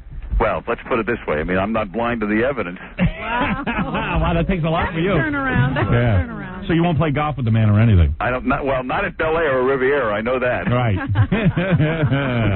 Anyway, the fight tonight is going to be rebroadcast on ABC. Yep. What time? It's 10 o'clock. 10 o'clock, Al Michaels. I feel like one of those guys that sits in the booth with his hand in his ear. It's 10 o'clock Eastern and Pacific and 9 Central. Yeah, why not? And and of course Monday Night Football with the Gift, which everybody loves because he's so tortured Well, now. there's another guy. I don't care what he's saying. I'm thinking about what he's going to be doing. Believe me, Al is sitting there thinking about. Let's talk about what happened with you and that broad in the hotel. Never mind the Panthers. Robert, when you hear me, what do you think about? Do you think about that guy calling from across the street at OJ's house? Yeah, of course. Guys, are you aware of the fact that the guy who let that call through is now at CNN? Rick Kaplan. Really? Yeah, that night. Remember when the call gets through? And obviously we all remember this. Yes. But the guy who was screening and let that call through, is now out of ABC, and he's the president of CNN News. See, he got promoted upwards. Yeah, right. That call helped him. What's scarier, golfing with OJ, eating out with Tyson, or meeting female sportscasters with Gift? Anyway, Tyson, right? Tyson, number one. So that's cool. They got some interesting angles tonight. I watch it again. I definitely want to see it. It's a good show. I'd like to hear Al's take on the whole thing. So And Alex Swallow, who's your number one fan, he's cool. The guy who knew you, 1,000 years ago, and has every tape in history. Alex is the analyst, and he's the savviest guy in boxing, and his take on this is real good. And remember, F. Ray Liotta. Yeah. Hey, Ray, can you believe this, though? How can a guy do this? He's a pussy. I ran into him on a plane the other day. He was talking to me and everything. I mean, I don't know why he's... I mean, Howard, you should have seen his film. I've never been on the Howard Stern show. You're right, Al. He is a wuss. He's a wuss. Yeah. Call him out on it, brother. Lest anyone think, right? Yeah. Okay, Al. We'll watch tonight. Okay, gang. All right, man. Bye, Al. Al Michaels, everyone. Okay. So him and Giff haven't talked about... Al is so cool, man. Yes. He is so cool. And finally, he's dumping OJ. And he's always right in the center of everything. Yeah. And the reason he can be there is he won't say anything. Yeah, he's a good friend. Because, even when OJ first killed Nicole and he was in prison for a while, Al would go visit him. Al visited him in the prison. And then we'd say, hey, Al, what are you guys talking about? You and Rosie Greer, what are you doing? Knitting with OJ? Talking about broads? What? Yeah. I can't talk about it. He's a good guy. Yeah. Hey, for me, on Monday Night Football, and I should have told this to Al, but I know he's still listening, so he's listening and getting the message. Yeah. Monday Night Football, leave the mic open during the commercials. I'd love to hear that. They're not talking girls. Yeah. Oh, that's great. We're going to tell you everything that's going on right after these words.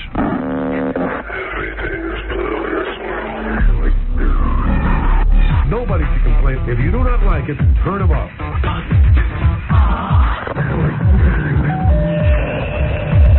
The media loves Howard Stern. Who am I talking to? To Robin. Robin? Robin and Howard. And if you watched the show, you would have known who Robin is. But I don't need to watch it. I get reports on you every day. But, Kay... This phone just rings off with people calling me about you. But, Kay, it's not fair what you're doing. Don't you realize you're printing something in the paper about something you didn't see? No, that's not bad. Not when Howard Stern blasts people every day on the radio. That's not bad. You mean you think that it's okay to review something without seeing it? And then... just based on what another reporter said? What do you lose all credibility. Why are you getting so excited about this? Because Because you lose credibility that way. Why could you possibly care what I say when you're always knocking me? Because you're in the newspaper. You have power over it. You say people's perceptions of other performers. Let's say... And you do the same thing about readers. Let's say... About writers, rather. And yes, it's going on every day, practically. Okay. At least we read your column, what we're doing. We base it on what we read. You should at least watch the TV show before you pass judgment on it. I had to only see the title, and then, no, I wouldn't like to. You're saying you don't have to pay for something.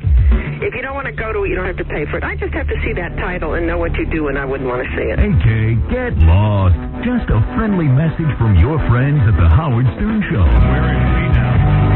Where is she now?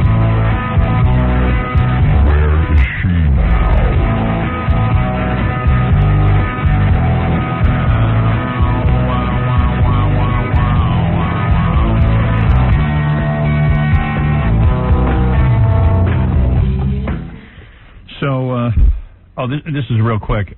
Rob is going to do the news for us, but Crackhead Bob's here doing something for me. Yeah. And then he always has, like, now he's got all these businesses because people get a hold of him and they know he has access to the show. So some guy put out a CD with Crackhead Bob and wants to know. Yeah, you got to hear this. He's busy all the time now. Yeah, bring him in. Yeah, listen to this. Crackhead Bob CD. You know the song by Motorhead called Ace of Spades? This is it, but it's Crackhead Bob singing.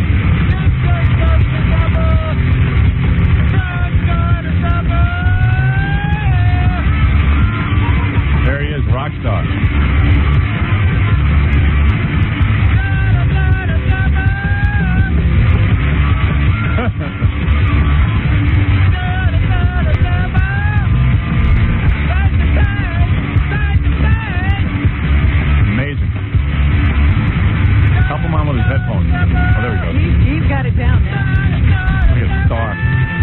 So how'd these guys get a hold of you?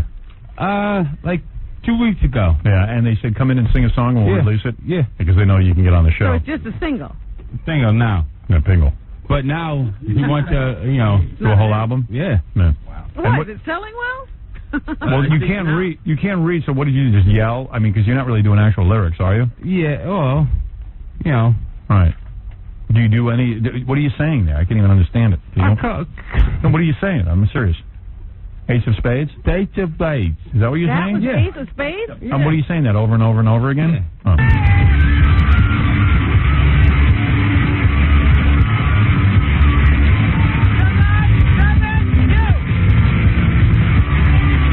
Sounds like he said something different there. What'd you say there? What was that? Day for you. What? Day for you. Ace for you? Yeah. Oh. Ace for you. What was that? Ace of Spades. Oh, okay. Good. Ace of Spades. Trying to understand, that's all. You do. Bang it, baby. Wow. What are you saying there? Do you have any idea? Ace of Spades. Yeah. Jew. Ace of Spades. Jew. No, not Jew. No. Will they include lyrics with the CD? Yeah, but man. Wow. Imagine all of America singing along with that. Imagine that became a big hit. Oh, yeah. Yeah, and then, like, Crackhead Bob goes on the road with that. Right, he's on tour. Yeah, and the kids are all, like, chanting, giving him the devil sign. No. Yeah. No. When's your marriage? Are you waiting for me to put that all together? Yeah, if you want, or if no. I don't really thought of you getting married on the air. Do we want to do that? Are you having problems with that? Well, I mean, it's funny to hear Crackhead Bob, but to have a whole wedding ceremony? Yeah, we'd rather, I guess, just have you and your bride in or something. Oh, yeah, not everyday else. All right. Not the whole what? No, just, No, I mean, it just might be kind of boring to the audience at home to see, you'll be standing there. Yeah, and because there'll be a preacher saying, do you take and all that stuff. We'd rather hear you talk. Oh, that'll be funny to hear him go, I don't. Or whatever he does. That's why. Right. Ace of Spades. Right. That's it. All right, so you wanted me to what? Get word out about your CD? Is that it? Okay. Yeah. It's in the stores or something? No, I think it's going to be. Going to be in the stores. All right. All right, so that's cool. Look for it. Okay. Yeah. You want to stay for the news? Sure, I don't know. I don't care. Okay. It's all right with me. Okay. Got two. He doesn't say anything. That's it. Right. He just has a good time sitting. Yeah. You still with that girl? Yeah. Yep. Everything's fine? Yep. Everything's working? Dugging? You don't need a pump? No. But, he once admitted to me that he can't always get an erection. Uh-huh. And then after he admitted it, then all of a sudden he came in and he says, now he can. Right. I think sometimes you can't. Oh, no. I can. Yeah? I can. Because we said you were gay. Come on now. Yeah, we were just kidding. And what happened? You got into a fight in Cleveland? Yeah. What's with you, man? What? You're Well, a star. it sounded like he was saving the table. Like a sort of Frankenstein kind of thing. Some guy sat in his chair. He made an appearance in Cleveland. Some guy sat in his chair and you beat him up? I was in the bathroom, and then when I returned, it was right there, there. Your chair, right. And before What'd you do in the bathroom, number 1 or 2? Just one. Okay. Just one. Yeah. Okay. So you came back. Yeah, and it was sitting right there. Right. I want my dad back. Right. And before that, not me, but he was, up then was... Right. You got him? No. The guy was giving people at the table a hard time. Oh. Thank you. Okay. Thank you very much. Yeah. So then, I want my dad back, and he didn't. So, one more... It's like a caveman. Get up, man. You know what he did? Yeah, he picked the guy up out of the chair with his one good arm and threw him into a wall. Threw him across the roof. Right. Well, one minute. First, I did, and he was dead. And I heard... It was the momentum. He doesn't know his own strength. That's the alley-oop. And was it? It's pretty bad when you get beat up by a retard. The guy with one arm, bro. Right. That's it, baby. Don't, not me. Right, you're a pretty good fighter, right? Yeah. Yeah. And then the guy was just being a wise ass. Yeah, it was. Imagine Bob's record takes off. He can buy an estate and have a saber-toothed tiger. And it'd be great. No. All right, let's do the news. Crackhead Bob visiting his new album out, Ace of Spades, performed by the Brain Junkies, featuring special guest George Crackhead Bob Harvey. Wow, you got a lot of names. Yeah, that's it. He can't even say his own name. Say George Crackhead Bob Harvey. George Harvey. Dead Bob. Nice. All right. Yes or no? No. Close. But no cigar. No. Go ahead. We wanted George Crackhead Bob Harvey. Bob, that dead Bob Harvey. Can't say George. George, hey dead Bob Harvey. Good. You're getting there. That's it. All right. That's unbelievable. I can't. Maybe we should do the wedding. I don't know. It'll be like repeat after me. Okay. Okay. I Bob. Bob. Do take this bride. But wouldn't he have to be George because he have to do his real name? I, George. George. Do take this bride, or broad. I do take this broad. One minute. All right, I, George. George. Do take this bride. I did drive. To be my lawful. D9 lawful. Not very choosy wife. We have something here. Yeah. He does, depending on the vows, he would have to repeat. In some states, he won't even be married. All right. Anyway, Robin, let's do some news and, And now here's Robert Corey with the news. I got to tell you something. Hideki Arubo's gibberish is clearer than Crackhead Bob.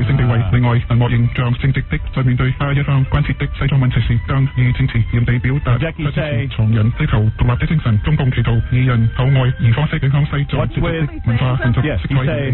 what's with the marbles in Crackhead Bob's mouth? I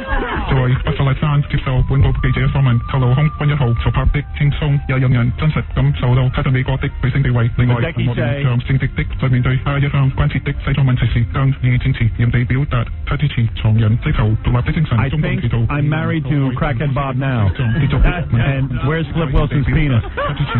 All right. What's that? What? What's that? I'm not going to go over that again. Okay. All right. Go ahead. You have to listen to the show, Bob. Right, Bob. Imagine this. We were talking to Flip Wilson, a guest on the show earlier, about, the things that can happen after you raise a child. Right. He got out of show business to raise his 4 children, and he says he doesn't speak to his 2 sons, hasn't in 5 years. On Long Island, a father who feared that his son would slaughter his entire family turned his 21-year-old son over to cops for the thrill-kill slaying of a city firefighter. Great. Oh, that's how they caught that guy. Yes, I was wondering how they did it, because the cops were saying they suspected this guy all along, but they were still working on the case, gathering evidence. And Right when on. they got the call from this father, they got enough evidence to make the arrest. Well, that's cool, because I've always said that. I'm always amazed by families who protect criminals. Yes. Like, why would you want to sleep in the same house with a guy who's killed somebody for fun? The father said for the last week he's been incredibly fearful. It's been very difficult. His son has had a history of mental problems. Right. He says they started after the wife left home. Mm-hmm. His son was fine, and then 11 years ago, when the child's mother left, he started hating women. And he became very much enamored of those slasher films like Night of the Living Dead. You know, he just watched those movies over and over again, and his favorite movie was Natural Born Killers. That's his favorite movie? Oliver Stone film, which is very difficult to watch and will drive anyone crazy. Yeah. You watch that over and over again, you're bound to... I thought Private Parts was his favorite movie. Second favorite? Oh. Yeah, but Natural Born Killers was number one. Must kill fireman, Private Parts, speaks to me.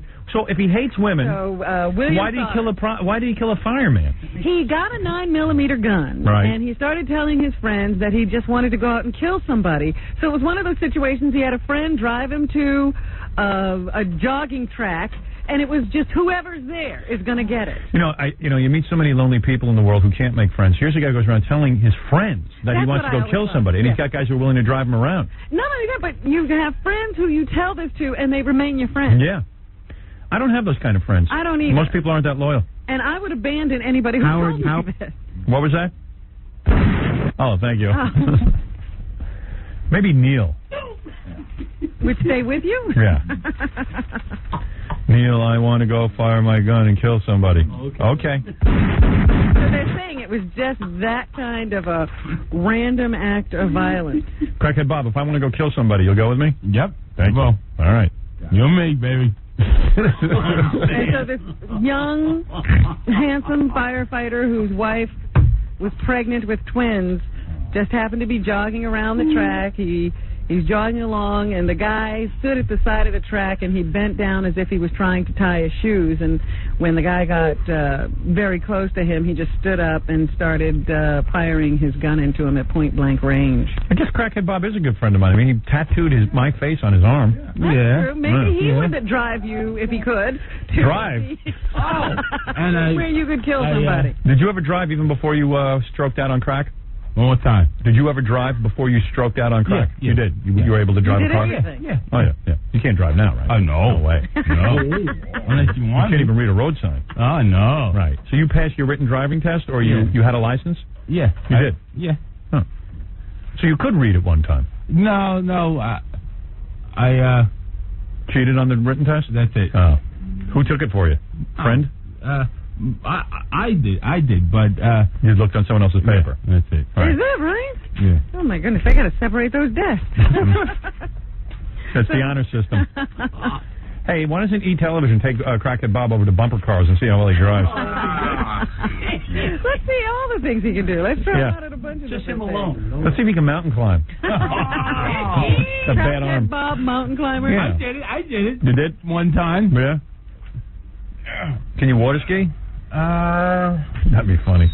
What's that? Yeah. Crackhead Bob Olympics, huh? We should let him drive our general manager home today. That's it. So what else is in the news, Robin? So anyway, this guy's father turned him in. He said that his son had been getting progressively worse. He even took him into his own business and made him a mechanic, hoping that he would straighten out his life. But in the last couple of weeks, things have taken a turn for the worst.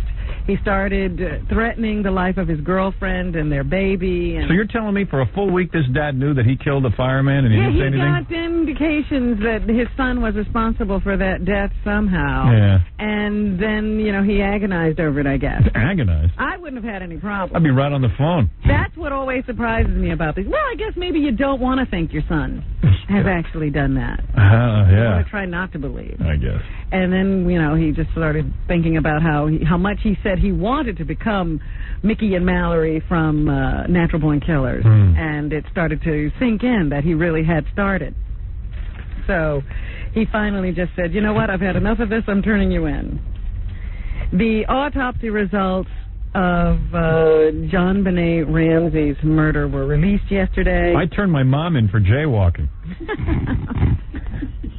You got upset, though, with all these kids who were turning their parents in on drug charges. Yeah, well, I mean, you want to smoke a little doob and your kids are right away turning you in. That's kind of, that ain't right. Right? Well, the kid's not supposed to be able to make those distinctions. Yeah, I guess. Breaking the law is breaking the law. I don't know, man.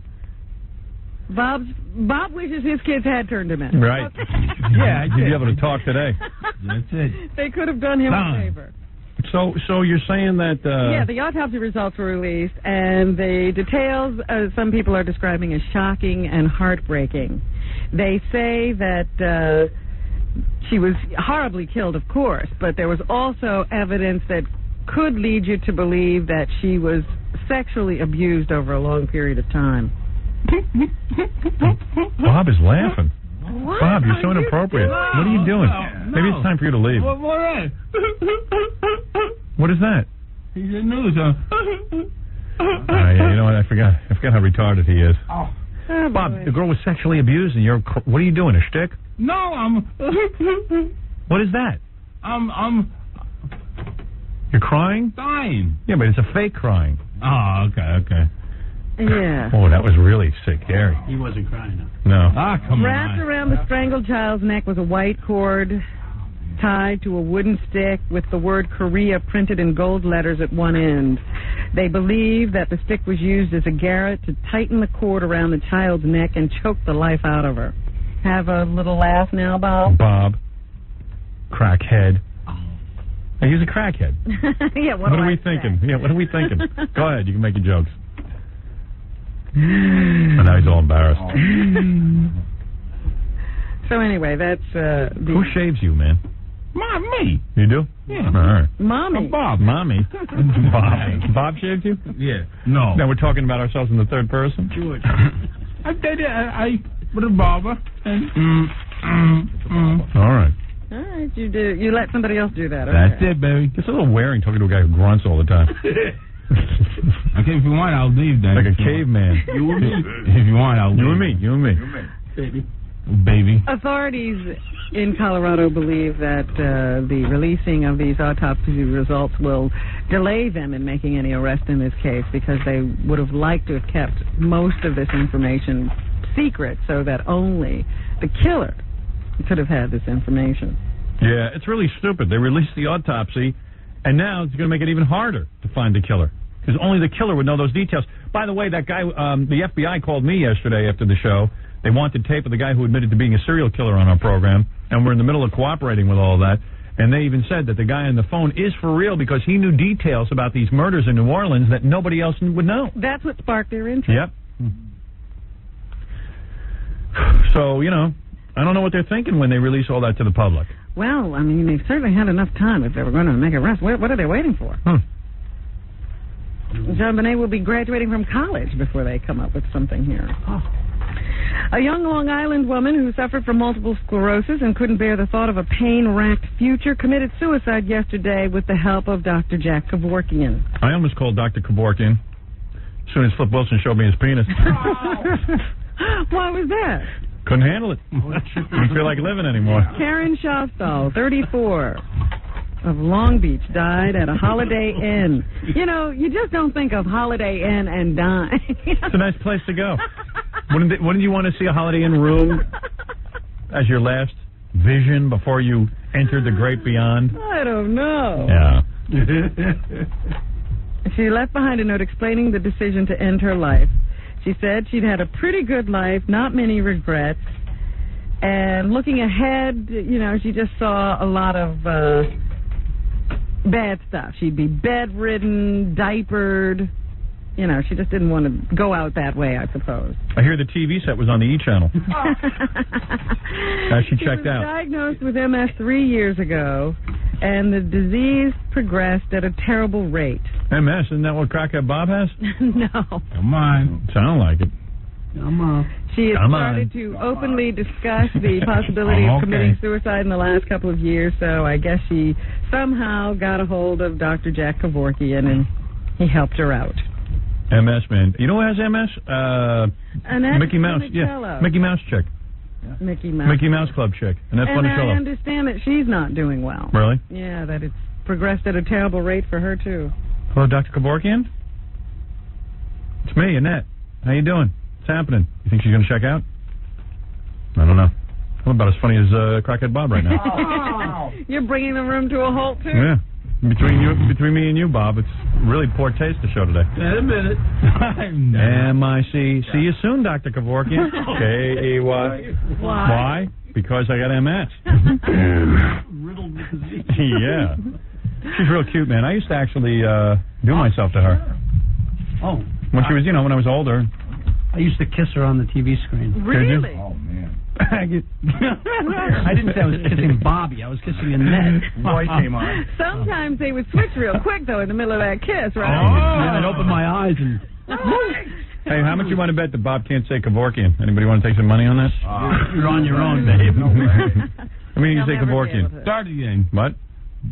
No. See? Start again. Dardian? Yeah, there. One day we should have him do the news.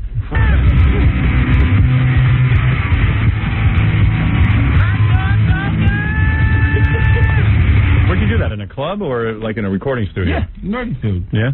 Good indeed. And did you do it with the band while they were playing, or did you just sing to track? Track. Yeah. You actually sang the track? They didn't ISO you? And No. Wow. ISO. Yeah, they ISO'd them. They wanted to make sure the quality was good. That's it. Yesterday I told you the story of... What's going on with you? Just be quiet there. Abner Louima. Yeah. He's the man who claimed that he was sexually abused by police officers after an arrest the other night. See his wife on TV? She was screaming. Really? Yeah, she was freaking I out. missed that. Well, she claims that the cops raped her husband with a broomstick. No, a toilet plunger. Oh, a toilet. Oh, excuse me. A toilet plunger, puncturing his intestines and his kidney. And after doctors told Damn. authorities that these wounds were made by the force of a blunt object, a police officer was arrested. Wow. Wow. Officer Justin Volpe, who is 25, turned himself in hours after Mayor Giuliani promised Abner Louima at his hospital bedside that whoever attacked him would be brought to justice. Here is Rudy Giuliani. And then let's talk about whether or not that's a gay act. All right. All right. If you take a guy... I don't know if the mayor will address that, but we will certainly. He didn't answer that question? We should have been at that press conference. Yes, I believe that is a gay act, but I'm not sure. The alleged conduct involved is reprehensible, done by anyone at any time. Yeah. Allegedly done by police officers, it's even more reprehensible. Yeah, usually plunging a guy's buttocks is pretty reprehensible, unless in certain gay clubs. Yeah, then they don't even complain. It's not a crime at all. He's just kind of smart. Wow. Get you that upset. You know what I mean? Like, in your brutality, if you do like a gay act like that, that's kind of gay, isn't it? Big time. Yeah, you want to hurt the guy. There's a lot of ways to hurt. Yeah, I mean, you could beat a guy up. Being arrest, apparently there was some kind of an altercation outside of a club. And yeah. He got into the middle of it with police officers, and that's what led to the arrest in the first place. But that would have been like the Rodney King guys, taking their nightsticks to another area on Rodney King. They were trying to subdue a guy who was resisting arrest. Yeah, like the Rodney King cops weren't gay. They just beat the guy because he's a pain in the ass. And that seems to make sense. It's weird when you get a guy alone. Beat somebody. If you get a guy alone, and all of a sudden your first thought is to pull his pants down, get him naked, and put a plunger in his butt. Well, it's worse than that because it's not even in the heat of the moment. Right. If you're in a fit of anger, you just start. Have time to think about it. Put the guy in the patrol car, driven him to the station house. Yeah. You take him out of the patrol car, then you drag him to the bathroom. Yeah, it's gay. That's gay. Okay? To answer the question, that's gay. Okay. All right? You should not. When you want to kick some guy's ass, that's one thing. Like Bob kicked some guy's ass. He didn't pull his pants down and start massaging his prostate. And there's also that bathroom thing. A lot of gays go to rest stops and are in bathrooms, and, everything happens in the bathroom. No, that's kind of gay, man. Yeah. not hip to that. But they also say that a couple of supervisors could be in trouble because they stood by and just let this happen. And a partner could be in trouble because nobody tried to stop this guy either. Yeah, that's weird. Bob's turned on. Anything else? I don't know. I mean, I'm just bothered by this whole story. So anyway, Really? there's been one arrest. There could be more. Crackhead Bob isn't bothered by it. No, Nope. He just wants to moan and groan over Into the it. microphone, like an ape. They're doing the news with a jungle animal. Yeah, like a caveman. He's supposed to figure out what's on his mind. Big blotchy tattoos all over them. Ah, come on. There's nothing better to me than scandal. I don't know why it is. Why, you got a scandal there for us? Yeah, Stone Face former deputy mayor. Yeah. Joined by his wife yesterday. Oh, yeah, he I saw appeared that. in court to face charges that he offered a cop posing as a hooker $15 for a sex act. Ooh, baby. But John Michaels is friends with him. But he won't say anything. Yeah, that's always cool, those pictures of the wife who sticks by the guy who went to the hooker. I know, she always looks like, you know, she's been dragged down the Shell-shocked. road. Yeah. It's always cool. behind the car when she came to court. Some guy who screws a hooker, he gets caught, he says public official, and the wife has to appear with him. Yeah, they always, and they are touching them. Yeah. I mean, why? Hey, the Why guy are needs, you doing some women understand that a guy needs to roam a bit. But don't publicly humiliate them. Hey, what are you going to do? He got caught. He didn't mean to get caught. He didn't know it was an undercover cop posing as a hooker. That is the lowest goddamn thing. It wasn't like a $500. Doing that? It was a $500. No, It was a $15. Little oral sex situation. And then the girl goes, you think you're going to get some? And then she goes, guess what? I'm a cop. But the and you're worst like, thing, oh. not only are you risking your whole reputation and your standing in the community for this $15 act, Yeah. but, you know, just look at it. It's not worth all you have to go through. Sure it is. It's only 90 days in jail if he's convicted. Yeah. But he's ruined. Yeah, but it's worth it. It is worth it. Trust me. To get a little strange? Absolutely. Stop it. I'll take it. I'm sure that he could have found another way. Why does he have to be stopping his car on the side of the road? You got a better way to do it? Yeah, you get on the phone and call one of those escorts. Oh, that ain't no better. And they charge a fortune. Oh, public official don't have that much money. $15 sounds about right. His wife is a decorator. Now, how is she supposed to go out and meet clients? Yeah. He decorated that hooker, didn't he?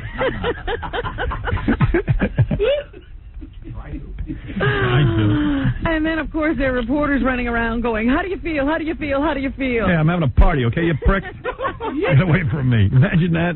How do you feel? I'm feeling really good. My wife's ready to strangle me. Yeah. My wife's going to cut my penis off tonight with a chopping block, and you're going to ask me how I feel? Yeah. Now, here's a controversy. Mm-hmm. Does Claudia Schiffer have a contract with David Copperfield to pose as his girlfriend? No. You're sure about that?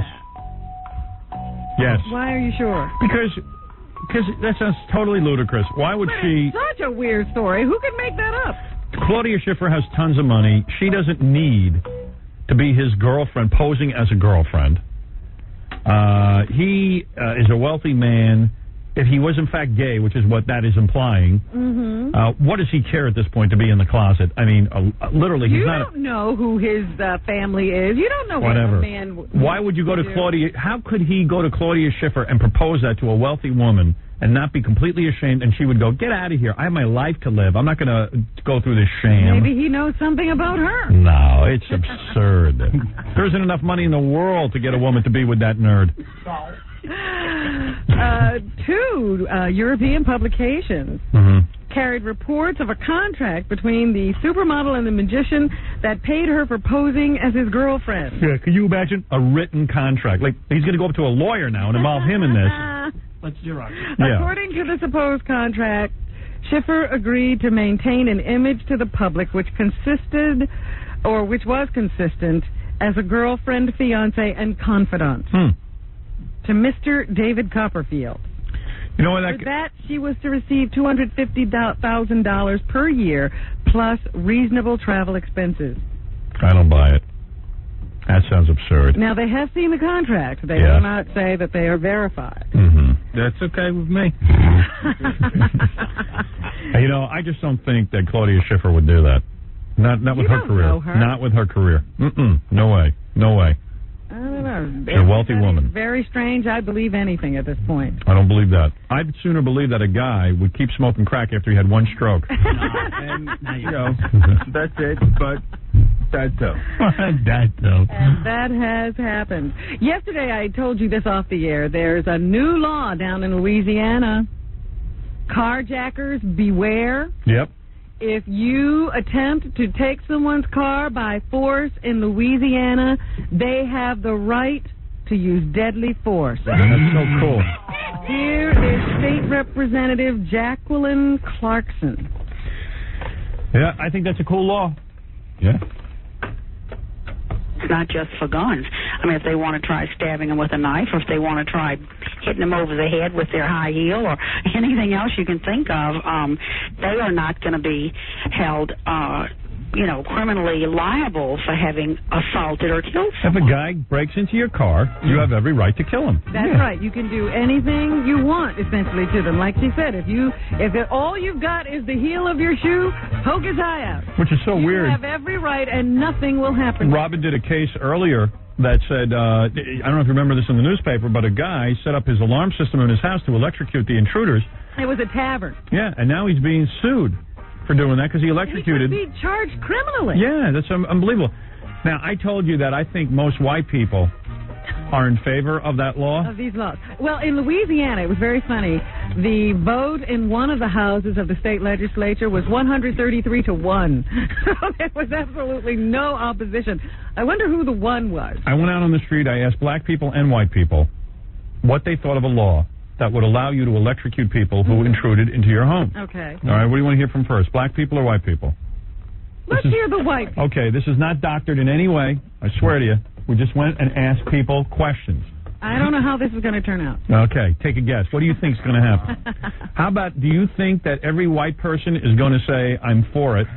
And do you think every black person Are you going to tell me it's that cut and dry? Let's find out together right now. Okay, we went up to white people and said, is it okay to electrocute someone coming into your home? All right. Do you think it's okay to put an alarm system in homes and businesses that would electrocute the invader? Yes. White guy. Yes. These are all white guys. Why? I don't have any sympathy for somebody invading a home or a business. Yes. Right. Okay, why, sir? I think if he's messing around in your house, he deserves to get shocked. Yeah. Fun. You do? Why is that? Because an invader shouldn't, be in your home. All of these people know they're never going to rob someone's house or business, so therefore they are not going to worry about it. Yeah, sure. Put an alarm system that electrocutes people. Absolutely. You think so? Yeah. Okay, why is that? Well, who wants a burglar or an invader? No. Yes. Okay, why? Because if they're trying to rob your house, then they should have a punishment. Sure. You think so? Okay, why? Because anybody that invades your privacy has no rights. And whatever happens to them, I could care less. Okay? All right, that was all the white people. That's how white people see the issue. 100% yes. That's how white people see the issue. I'm a white guy. I happen to see the issue the same way. All right, we went to the black community. We said, what do you think of this? Do you think it's okay to put an alarm system in that would electrocute or kill the invader of a home or business? I don't think I would go to that extreme. No, sir? No. Why not? Well, because he's not really jeopardizing one's life, so to speak. I wouldn't want to go as far as electrocuting somebody just because they wanted to break in. No, I think that's being too harsh. You think so? Why is that? Because it would severely hurt the invader. I mean, and it's alarm is, I think... Because I'd be dead. Alarm is good enough. Put a electric what? Electric cuter, you say? To kill the burglar? It would electrocute the burglar upon entrance into the home. No. Why not? Because the person will be killed, it's to put a burglar alarm, not an electrocutor, a burglar alarm. So it'll go off for the police to come there to catch him. But it's not right to put an electrocutor in there to kill the burglar. No, leave it alone. No? Okay, why is that? Because anything that has to do with electricity, because something might go off. It might go off? And what's the danger of that? It might go off, mate. I don't know. No, it might, the way this world's going, this world is slowly going away. Bye. It certainly is. So there you are. It's an issue that divides black and white people. I see. Howard, I think you should be able to kill someone intruding into your home. Well, you're an Indian. I'm an Indian. That's right. I've determined that you're an Indian. Indian. That's right. The views make you an Indian. Bob, when you were on crack, did you ever steal for crack? No. You did not? Nope. Mm-hmm. So should it be okay to electrocute a guy who comes into your house? Yeah, I think so. You do? Okay. Yeah. All right. Well, now you got a couple of bucks on you. So. Yeah, worried about that. Right. Yeah, okay. So anyway, what else is in the news, Rob? Tico Torres, who is the drummer for Bon Jovi, he's an artist as well. He paints. Hey, who isn't? When he's not touring and writing songs and working in the studio, and so he loaned some of his artwork to Spike Lee. Yeah. Who was doing a movie here in New York called He Got Game. He Got Game? Yeah. The hell is that? Never heard of that. And the artwork has vanished. Oh, my goodness. Isn't that worth like $7? I couldn't believe it, but they say the abstract paintings were worth $30,000. Yeah, sure. To who? Well, he was about to have a gallery show at the Lumina Gallery in West Hampton, New York. Tell him to get out. Now there's a big hole in the show because of 4 paintings. Tell him to get out his finger paints and make some new ones. Real quick. If those things are worth $30,000, they must have been in a solid gold frame. I'll tell you that right now. I wonder how they price these things. I'll tell you how they price it. Hey, that's $30,000. That's how they tell the insurance guy. And when did he ever sell a painting for $30,000? I have no idea, but the truck containing props along with the 3 paintings were stolen from a secured lot. Mm-hmm. The Lumina event will go on. That's at the gallery. And Torres is asking pals who own his works to lend them for the show. Well, I got an original Tico Torres. I think I'll retire. Ooh. I thought that was right. Yeah, who's he, Van Gogh? His paintings are $10,000 a piece? Isn't Tico the guy who took his ear off? Oh, I got ripped off. I got ripped off. They told me it was the guy with the ear. Oh, he had an earring, I see. I thought that was wild. Oh, some black guy wants to yell at me now. I knew I was going to get yelled at for this. Don't yell at me. Come on. Hello? Okay, now. Give me a break. I mean, I swear to you, we just went out on the street and asked white people. Wait. No, look. Don't blame me for the result. Let me say what I have to say first. All right. And then you go off when you're ready. Okay. All right, go ahead. I'm pretty sure it took you 100 interviews to No, find that is wrong. Shall we do it live at some point? I swear to you, sir, that I did not go and doctor the tape. No. I don't believe it. You're lying. Gary even came back. He says, "You're not going to believe this." We went up and asked. No, hell no. That's actionable what you just said. If you had went up to any intelligent black person, they would have told you. Of course, Friday bastard. What do you want from me? What, you thought those guys didn't sound intelligent? I don't believe you. You and Stuttering John and all the. I swear, Gary, come in and tell the truth. Now, why am I going to believe a big tooth bastard like that? Yeah, he got a point. All right, don't come in, Gary. Gary, seriously, did you tell me, wasn't it unbelievable that, in fact, when we did the poll, we did the survey. Now, were the people on the same street? Yeah. I don't know. We did it in the same area. I'll tell you something. There was a lot of people that I didn't even use because I just wanted to make it run quicker. But there was a lot of people I didn't use, and I'm telling you, that's the way. It was 100%. The 100%. That's the way. You went to the worst neighborhood in Harlem. No, as a matter of fact, we didn't. We went. I'll tell you something. I'm not kidding around. I sent my intern right outside this building. That is all from the same block, right in front of our building. And I guarantee you, they were all homeless. No, they were not. There's no homeless people on there. One of those guys is the president of IBM.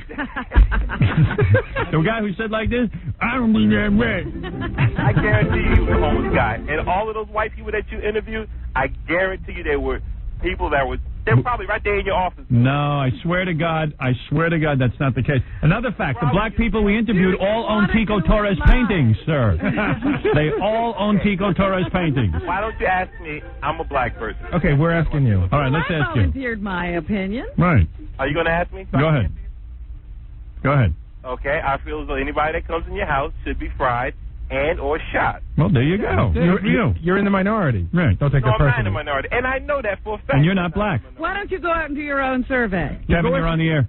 Hello, Howard. Yeah. Hey, what's the matter with you? What's up with you? You go out there and you interview these white folks, Go ahead. and then you go out and you pick up a bunch of bums and crackheads on the street. Holy mackerel. You ask them the same question because they might be afraid of something. Sir, all I can tell you is we stood in front of this building, which is not a white neighborhood or a black neighborhood. It's a business district. There are white people, black people, Indian people, all kind of people. We went up to white people. We went up to black people. We asked them the same exact question in the same way from the same interviewer, and those are the responses we got. In fact, we got more, but they all indicate the same thing. Now, me personally, I believe in capital punishment and all that. If you break into somebody's home, I have no problem with that. All right. So what do you want from me? Look, dude, Why weren't you walking yesterday? yeah, draw your own conclusions. I'm just playing you stuff. Okay, well, you know what? F. Jackie. Right. Wait a minute. Looky here. We did not screw with the evidence. That's all I'm going to say. And let me tell you something. That all that evidence was indigenous to this area. But that's interesting to know that it was right from in front of this building. Mm-hmm. People could jump to some conclusion about where you drew your data, but there you have it. It was all scientific. For goodness sake. All above board. McKelty Williamson? Mm-hmm. Oh, who is he? That would be the man we asked about the electrocution. And the man, I believe, was telling the truth. Yes. McKelty Williamson is the man who played Bubba in Forrest Gump. Oh, yeah, he's good. He's a very good actor, and he says he couldn't get a job after Forrest Gump. The industry didn't realize that he was wearing a lip device. I believe it. And that he was not the same guy. Right. They thought that they just found some funny-looking guy and put him in the movie. Ugly. And so he was not getting any calls. Oh, so you mean they made his lips bigger for the movie? Well, they put that device in that poked out his lower that is racist. jaw. No, it had nothing to do with racism. Well, I'm saying He was it. supposed to be a slow person with some kind of... How come Tom Hanks didn't have his lips enlarged? Holy mackerel. All I know, Howard, is he's a very good actor and he's a very handsome man. And he says it was thanks to David Letterman that his career was resurrected. What about that actor with no legs? Gary Sinise. David Letterman had him on the show, and people could see that he was a handsome man. And then David actually donned the lip attachment. Oh, I see. The very next day, he says, the phone began to ring. Mm-hmm. And so he's gotten lots of jobs since then. He was in... Hey, Baba Booey, can you remove that lip device? Oh, I'm sorry. That's his real lips. He was in Waiting to Exhale and a couple of other things. Baba Booey. And now he's Baba going Booey. to be in something that comes on Sunday at 9 o'clock on what? HBO or Showtime, one of those two. It's called 12 Angry Men. Sorry I missed that Letterman appearance. I think most of the United States did. Not one person called us about that. It's Showtime's remake of the Baba Booey. Henry Fonda film, 12 Angry Men. He's going Baba to be Booey. in it, and he says thank you to David Letterman. Thank you, David Letterman. And Baba Booey to y'all. Come on now. For his career. I think that's very sweet. Well, that's good. They say that the Pentagon should have known that blowing up an Iraqi ammo dump was a bad idea. It happened on March 1991 at the end of the Gulf War when U.S. troops demolished a huge cache of chemical weapons. Just last year, the Pentagon acknowledged that as many as 98,000 soldiers encountered the resulting vapor cloud, although the military contends that they weren't harmed by it. I was poolside during that war. The miniature Gulf War. The Air Force was told 3 Those months... little windmills had to go. According to 3 months before, according to USA Today, that bombing Iraq's chemical weapons sites would release dangerous nerve agents. Since the war, a lot of the troops have complained of illness. I believe that the troops were gassed and chemical weapons were used by Saddam Hussein, and I believe we should kill him. That's it. Right. Not me, because I'm too old to be in the draft, but or be in the Army, but I certainly would recommend that these young kids go over there and kill him. California has a message for guys. Real men have sex with real women. not young girls in high school. Right. I guess that's part of a big problem in California. Yeah, will anybody look at some of those real women? Slogan is part of a $3 million advertising campaign the state is beginning. It aims to cut California's 70,000 births to adolescent mothers each year. Can you imagine? Wow. The ads will be in English and Spanish and will target men 18 to 24 years old who date a lot of teenagers. Right. Hey, Bob, you know what you ought to do? You ought to call the United States government and claim you were over at the Gulf War, and look what it did to you. I bet you collect a fortune. Hello? Bob. Joint Bob. Here's the money. All right, sir. Show me the money. Yeah. Show me the money. Show me the money. UPS striking workers and the officials of the company will sit down to talks once again today. There's a lack of optimism about these talks because nobody's budging in this stalemate, but they will return to the bargaining table for a discussion. Only thing I understand is that a lot of the people who work for UPS are considered part-time employees, but they work 40, 45 hours a week, and they can't get benefits. Part-time? Yeah, it seems kind of low blow. You know what I mean? If you're working 40, 45 hours a week, I don't think you're part-time. And they say that the company made $1 billion. Well, that's how they did it. Come up with more than a 30-cent raise? Yeah. I say, luckily Bob's not in on the talks. That would be really confusing. Timothy McVeigh, money. Timothy McVeigh, the man who was convicted of the Oklahoma City bombing, will break his silence today at his sentencing. And here's what he's going to say. We have the tape. Go ahead, Fred. Play the tape of what he...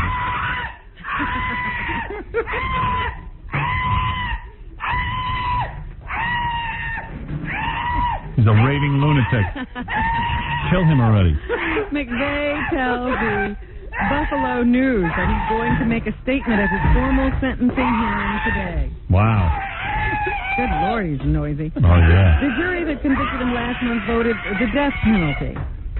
The 1995 bomb blast that destroyed the Oklahoma City Federal Building killed 168 people. Lock him up. He has not made any hints as to what he will say today after telling everyone that he was going to make a statement. But he is very angry at his lawyer. Guilty. Crackhead Bob on the jury. Guilty. Okay, 7-3. No, guilty.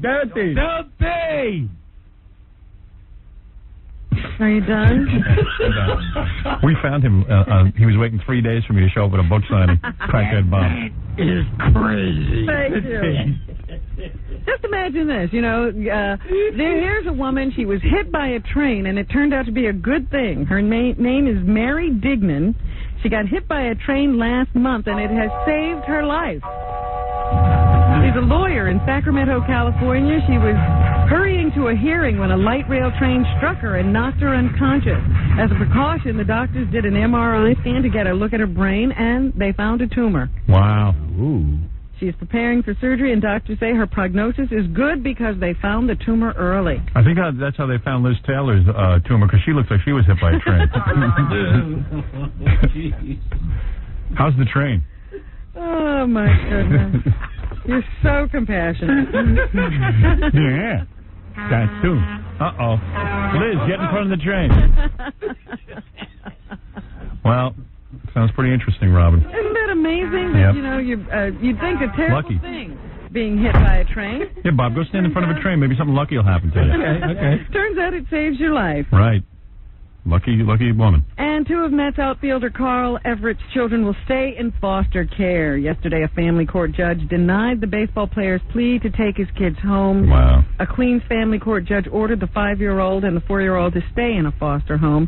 He wants a more thorough hearing to be held. Everett, sitting next to his wife in court, put his head down and cried at the judge's ruling. The children went into city custody last week after a child caseworker at Shea Stadium saw bruises on Shauna. Police found no evidence to charge Everett or his wife with any crime. No bruises were found on the boy, but doctors say that bruises found on the girl were commiserate with the kinds of findings you make in long-term abuse cases. What do you think, Robin? That's kind of weird. I don't know. I told you earlier we had reports that the little girl was afraid of her stepmother, so don't know what's going on there. And federal prosecutors in New York City have agreed to drop a misdemeanor assault charge against TV preacher Robert Schuller. Right. Those guys scare me. That's provided he stay out of trouble. Schuller is a pastor in California. He has that Crystal Cathedral, and you can see him every Sunday morning on TV with his Hour of Power program. Hour of Power. He was charged after a run-in with a flight attendant on a Los Angeles to New York United Airlines flight in June. I told you he was coming to the memorial service of Betty Shabazz, and he had a special robe that he wanted to use for the ceremony, and he wanted to hang it in the hanging compartment of the plane. But the flight attendant told him that it would have to go in one of the overhead bins. He did not want to wrinkle the garment, so they had a little bit of a talk about it, and the flight attendant accused Schuller of grabbing him by both shoulders and shaking him violently. There's something important to fight about. There's a guy who should be at the Betty Shabazz funeral. Prosecutors say Schuller has agreed to enter a 6-month federal supervision program. This man is in his 70s. Yeah. He might only be alive for 6 more months. If there are no other violations, the charges will be dropped. He has also agreed to pay an $1,100 fine to the Federal Aviation Administration, which complained that he caused delays and disruptions of other passengers on that flight. In court, Schuller said that even though he is 70, he's not too old to learn or to be taught new lessons. So he is contrite. And that's what's happening. Crackhead Bob has a new CD. It's going to be in the store soon. He's now a recording star. He went from being a crackhead to a recording star. He wouldn't be the first guy to do that. And I guess... Crack turned out to be a good thing for him. Yeah. What, are you appearing somewhere tonight? Tomorrow. Tomorrow where? Oh, not there. Where, aren't you predicting an appearance tonight? No, tomorrow. Oh, tomorrow. Okay. Whatever. No, tomorrow. He's I don't know. It's tomorrow. Oh, right, tomorrow. Where is that? It's right there. What? Isn't it in Pennsylvania somewhere? Pennsylvania. No one showed me any. Give me this plug. No wonder. Crackhead Bob and Fred the Elephant Boy will host the WCCC Mardi Gras this Friday, August 15th at the Pavilion Beach Club in Old Lyme, Connecticut. Oh, it's Connecticut. Yeah, beginning at noon, where there'll be celebrity judges for the Frozen T-shirt contest. Frozen T-shirt, what's that? Do you know what that is? I think. What, do they douse the girls in ice water? Yeah. Wow. Do they? Yeah. Wow. That sounds good. Yeah. Sounds healthy. Gee, I hope my daughters grow up to be in a Frozen T-shirt contest. And be judged by Crackhead Bob. An Elephant Boy. Nah, come on now. You're a pig. Pig. What do you think, Elephant Boy? I do that. Yeah. Every guy's kid wants to be judged by Crackhead Bob and Elephant Boy. Come on now. Hey, don't worry about it. Thank you. Thank you very If the much. Frozen T-shirt thing doesn't work out, you always got this to fall back on. And thank you for everything. Flip Wilson Show is coming to TV land. It'll start this Monday night with a 3-hour showcase from 9 to midnight on Nick at Night before it falls into its regularly daily time slot on Nick at Night, the new 24-hour classic TV network, TV Land. Jacket and Joke Man Marlowe has 2 filthy and funny CDs. Sergeant Pecker and the Joke Man, only $12 plus $4 shipping and handling. Also on cassette, buy 2, get 1 free. Call 1-800-323-KING. And Friday and Saturday, November 7th through the 8th, at the Riviera Hotel on the Strip in Las Vegas. For information and nasty jokes, visit Jokeland.com. Everybody loves Jokeland.com and Jackie in Vegas. Also, Don King World Championship Boxing returns to Madison Square Garden on Saturday, August 23 with the Felix Trinidad Troy Walters WBC welterweight fight. Tickets are available through the Garden box office, Ticketmaster, and Ticketmaster phone charge. That was a mouthful. Steve the Gorilla will be hosting the Jose Cuervo Pirate Ship at Patty McGee's on Saturday, August 16th from 10 to 12 in Island Park. And Gorilla will also be hosting the Jose Cuervo Pirate Ship at Coco's in Huntington on Monday the 18th from 10 to 12. Also, he'll be in Grandma Sylvia's funeral, 718-5040 for Scott the Engineer, who, of course, spins your records and things at your parties if you want him to. And that, too. Right, Bob? That, too? That, too. Right. Broadcasting from the top of the Howard Stern building. You're listening to the Howard Stern Show on the Stolen Vehicle Police Recovery. And New Line Cinema has a new movie out. It's called Money Talks. It stars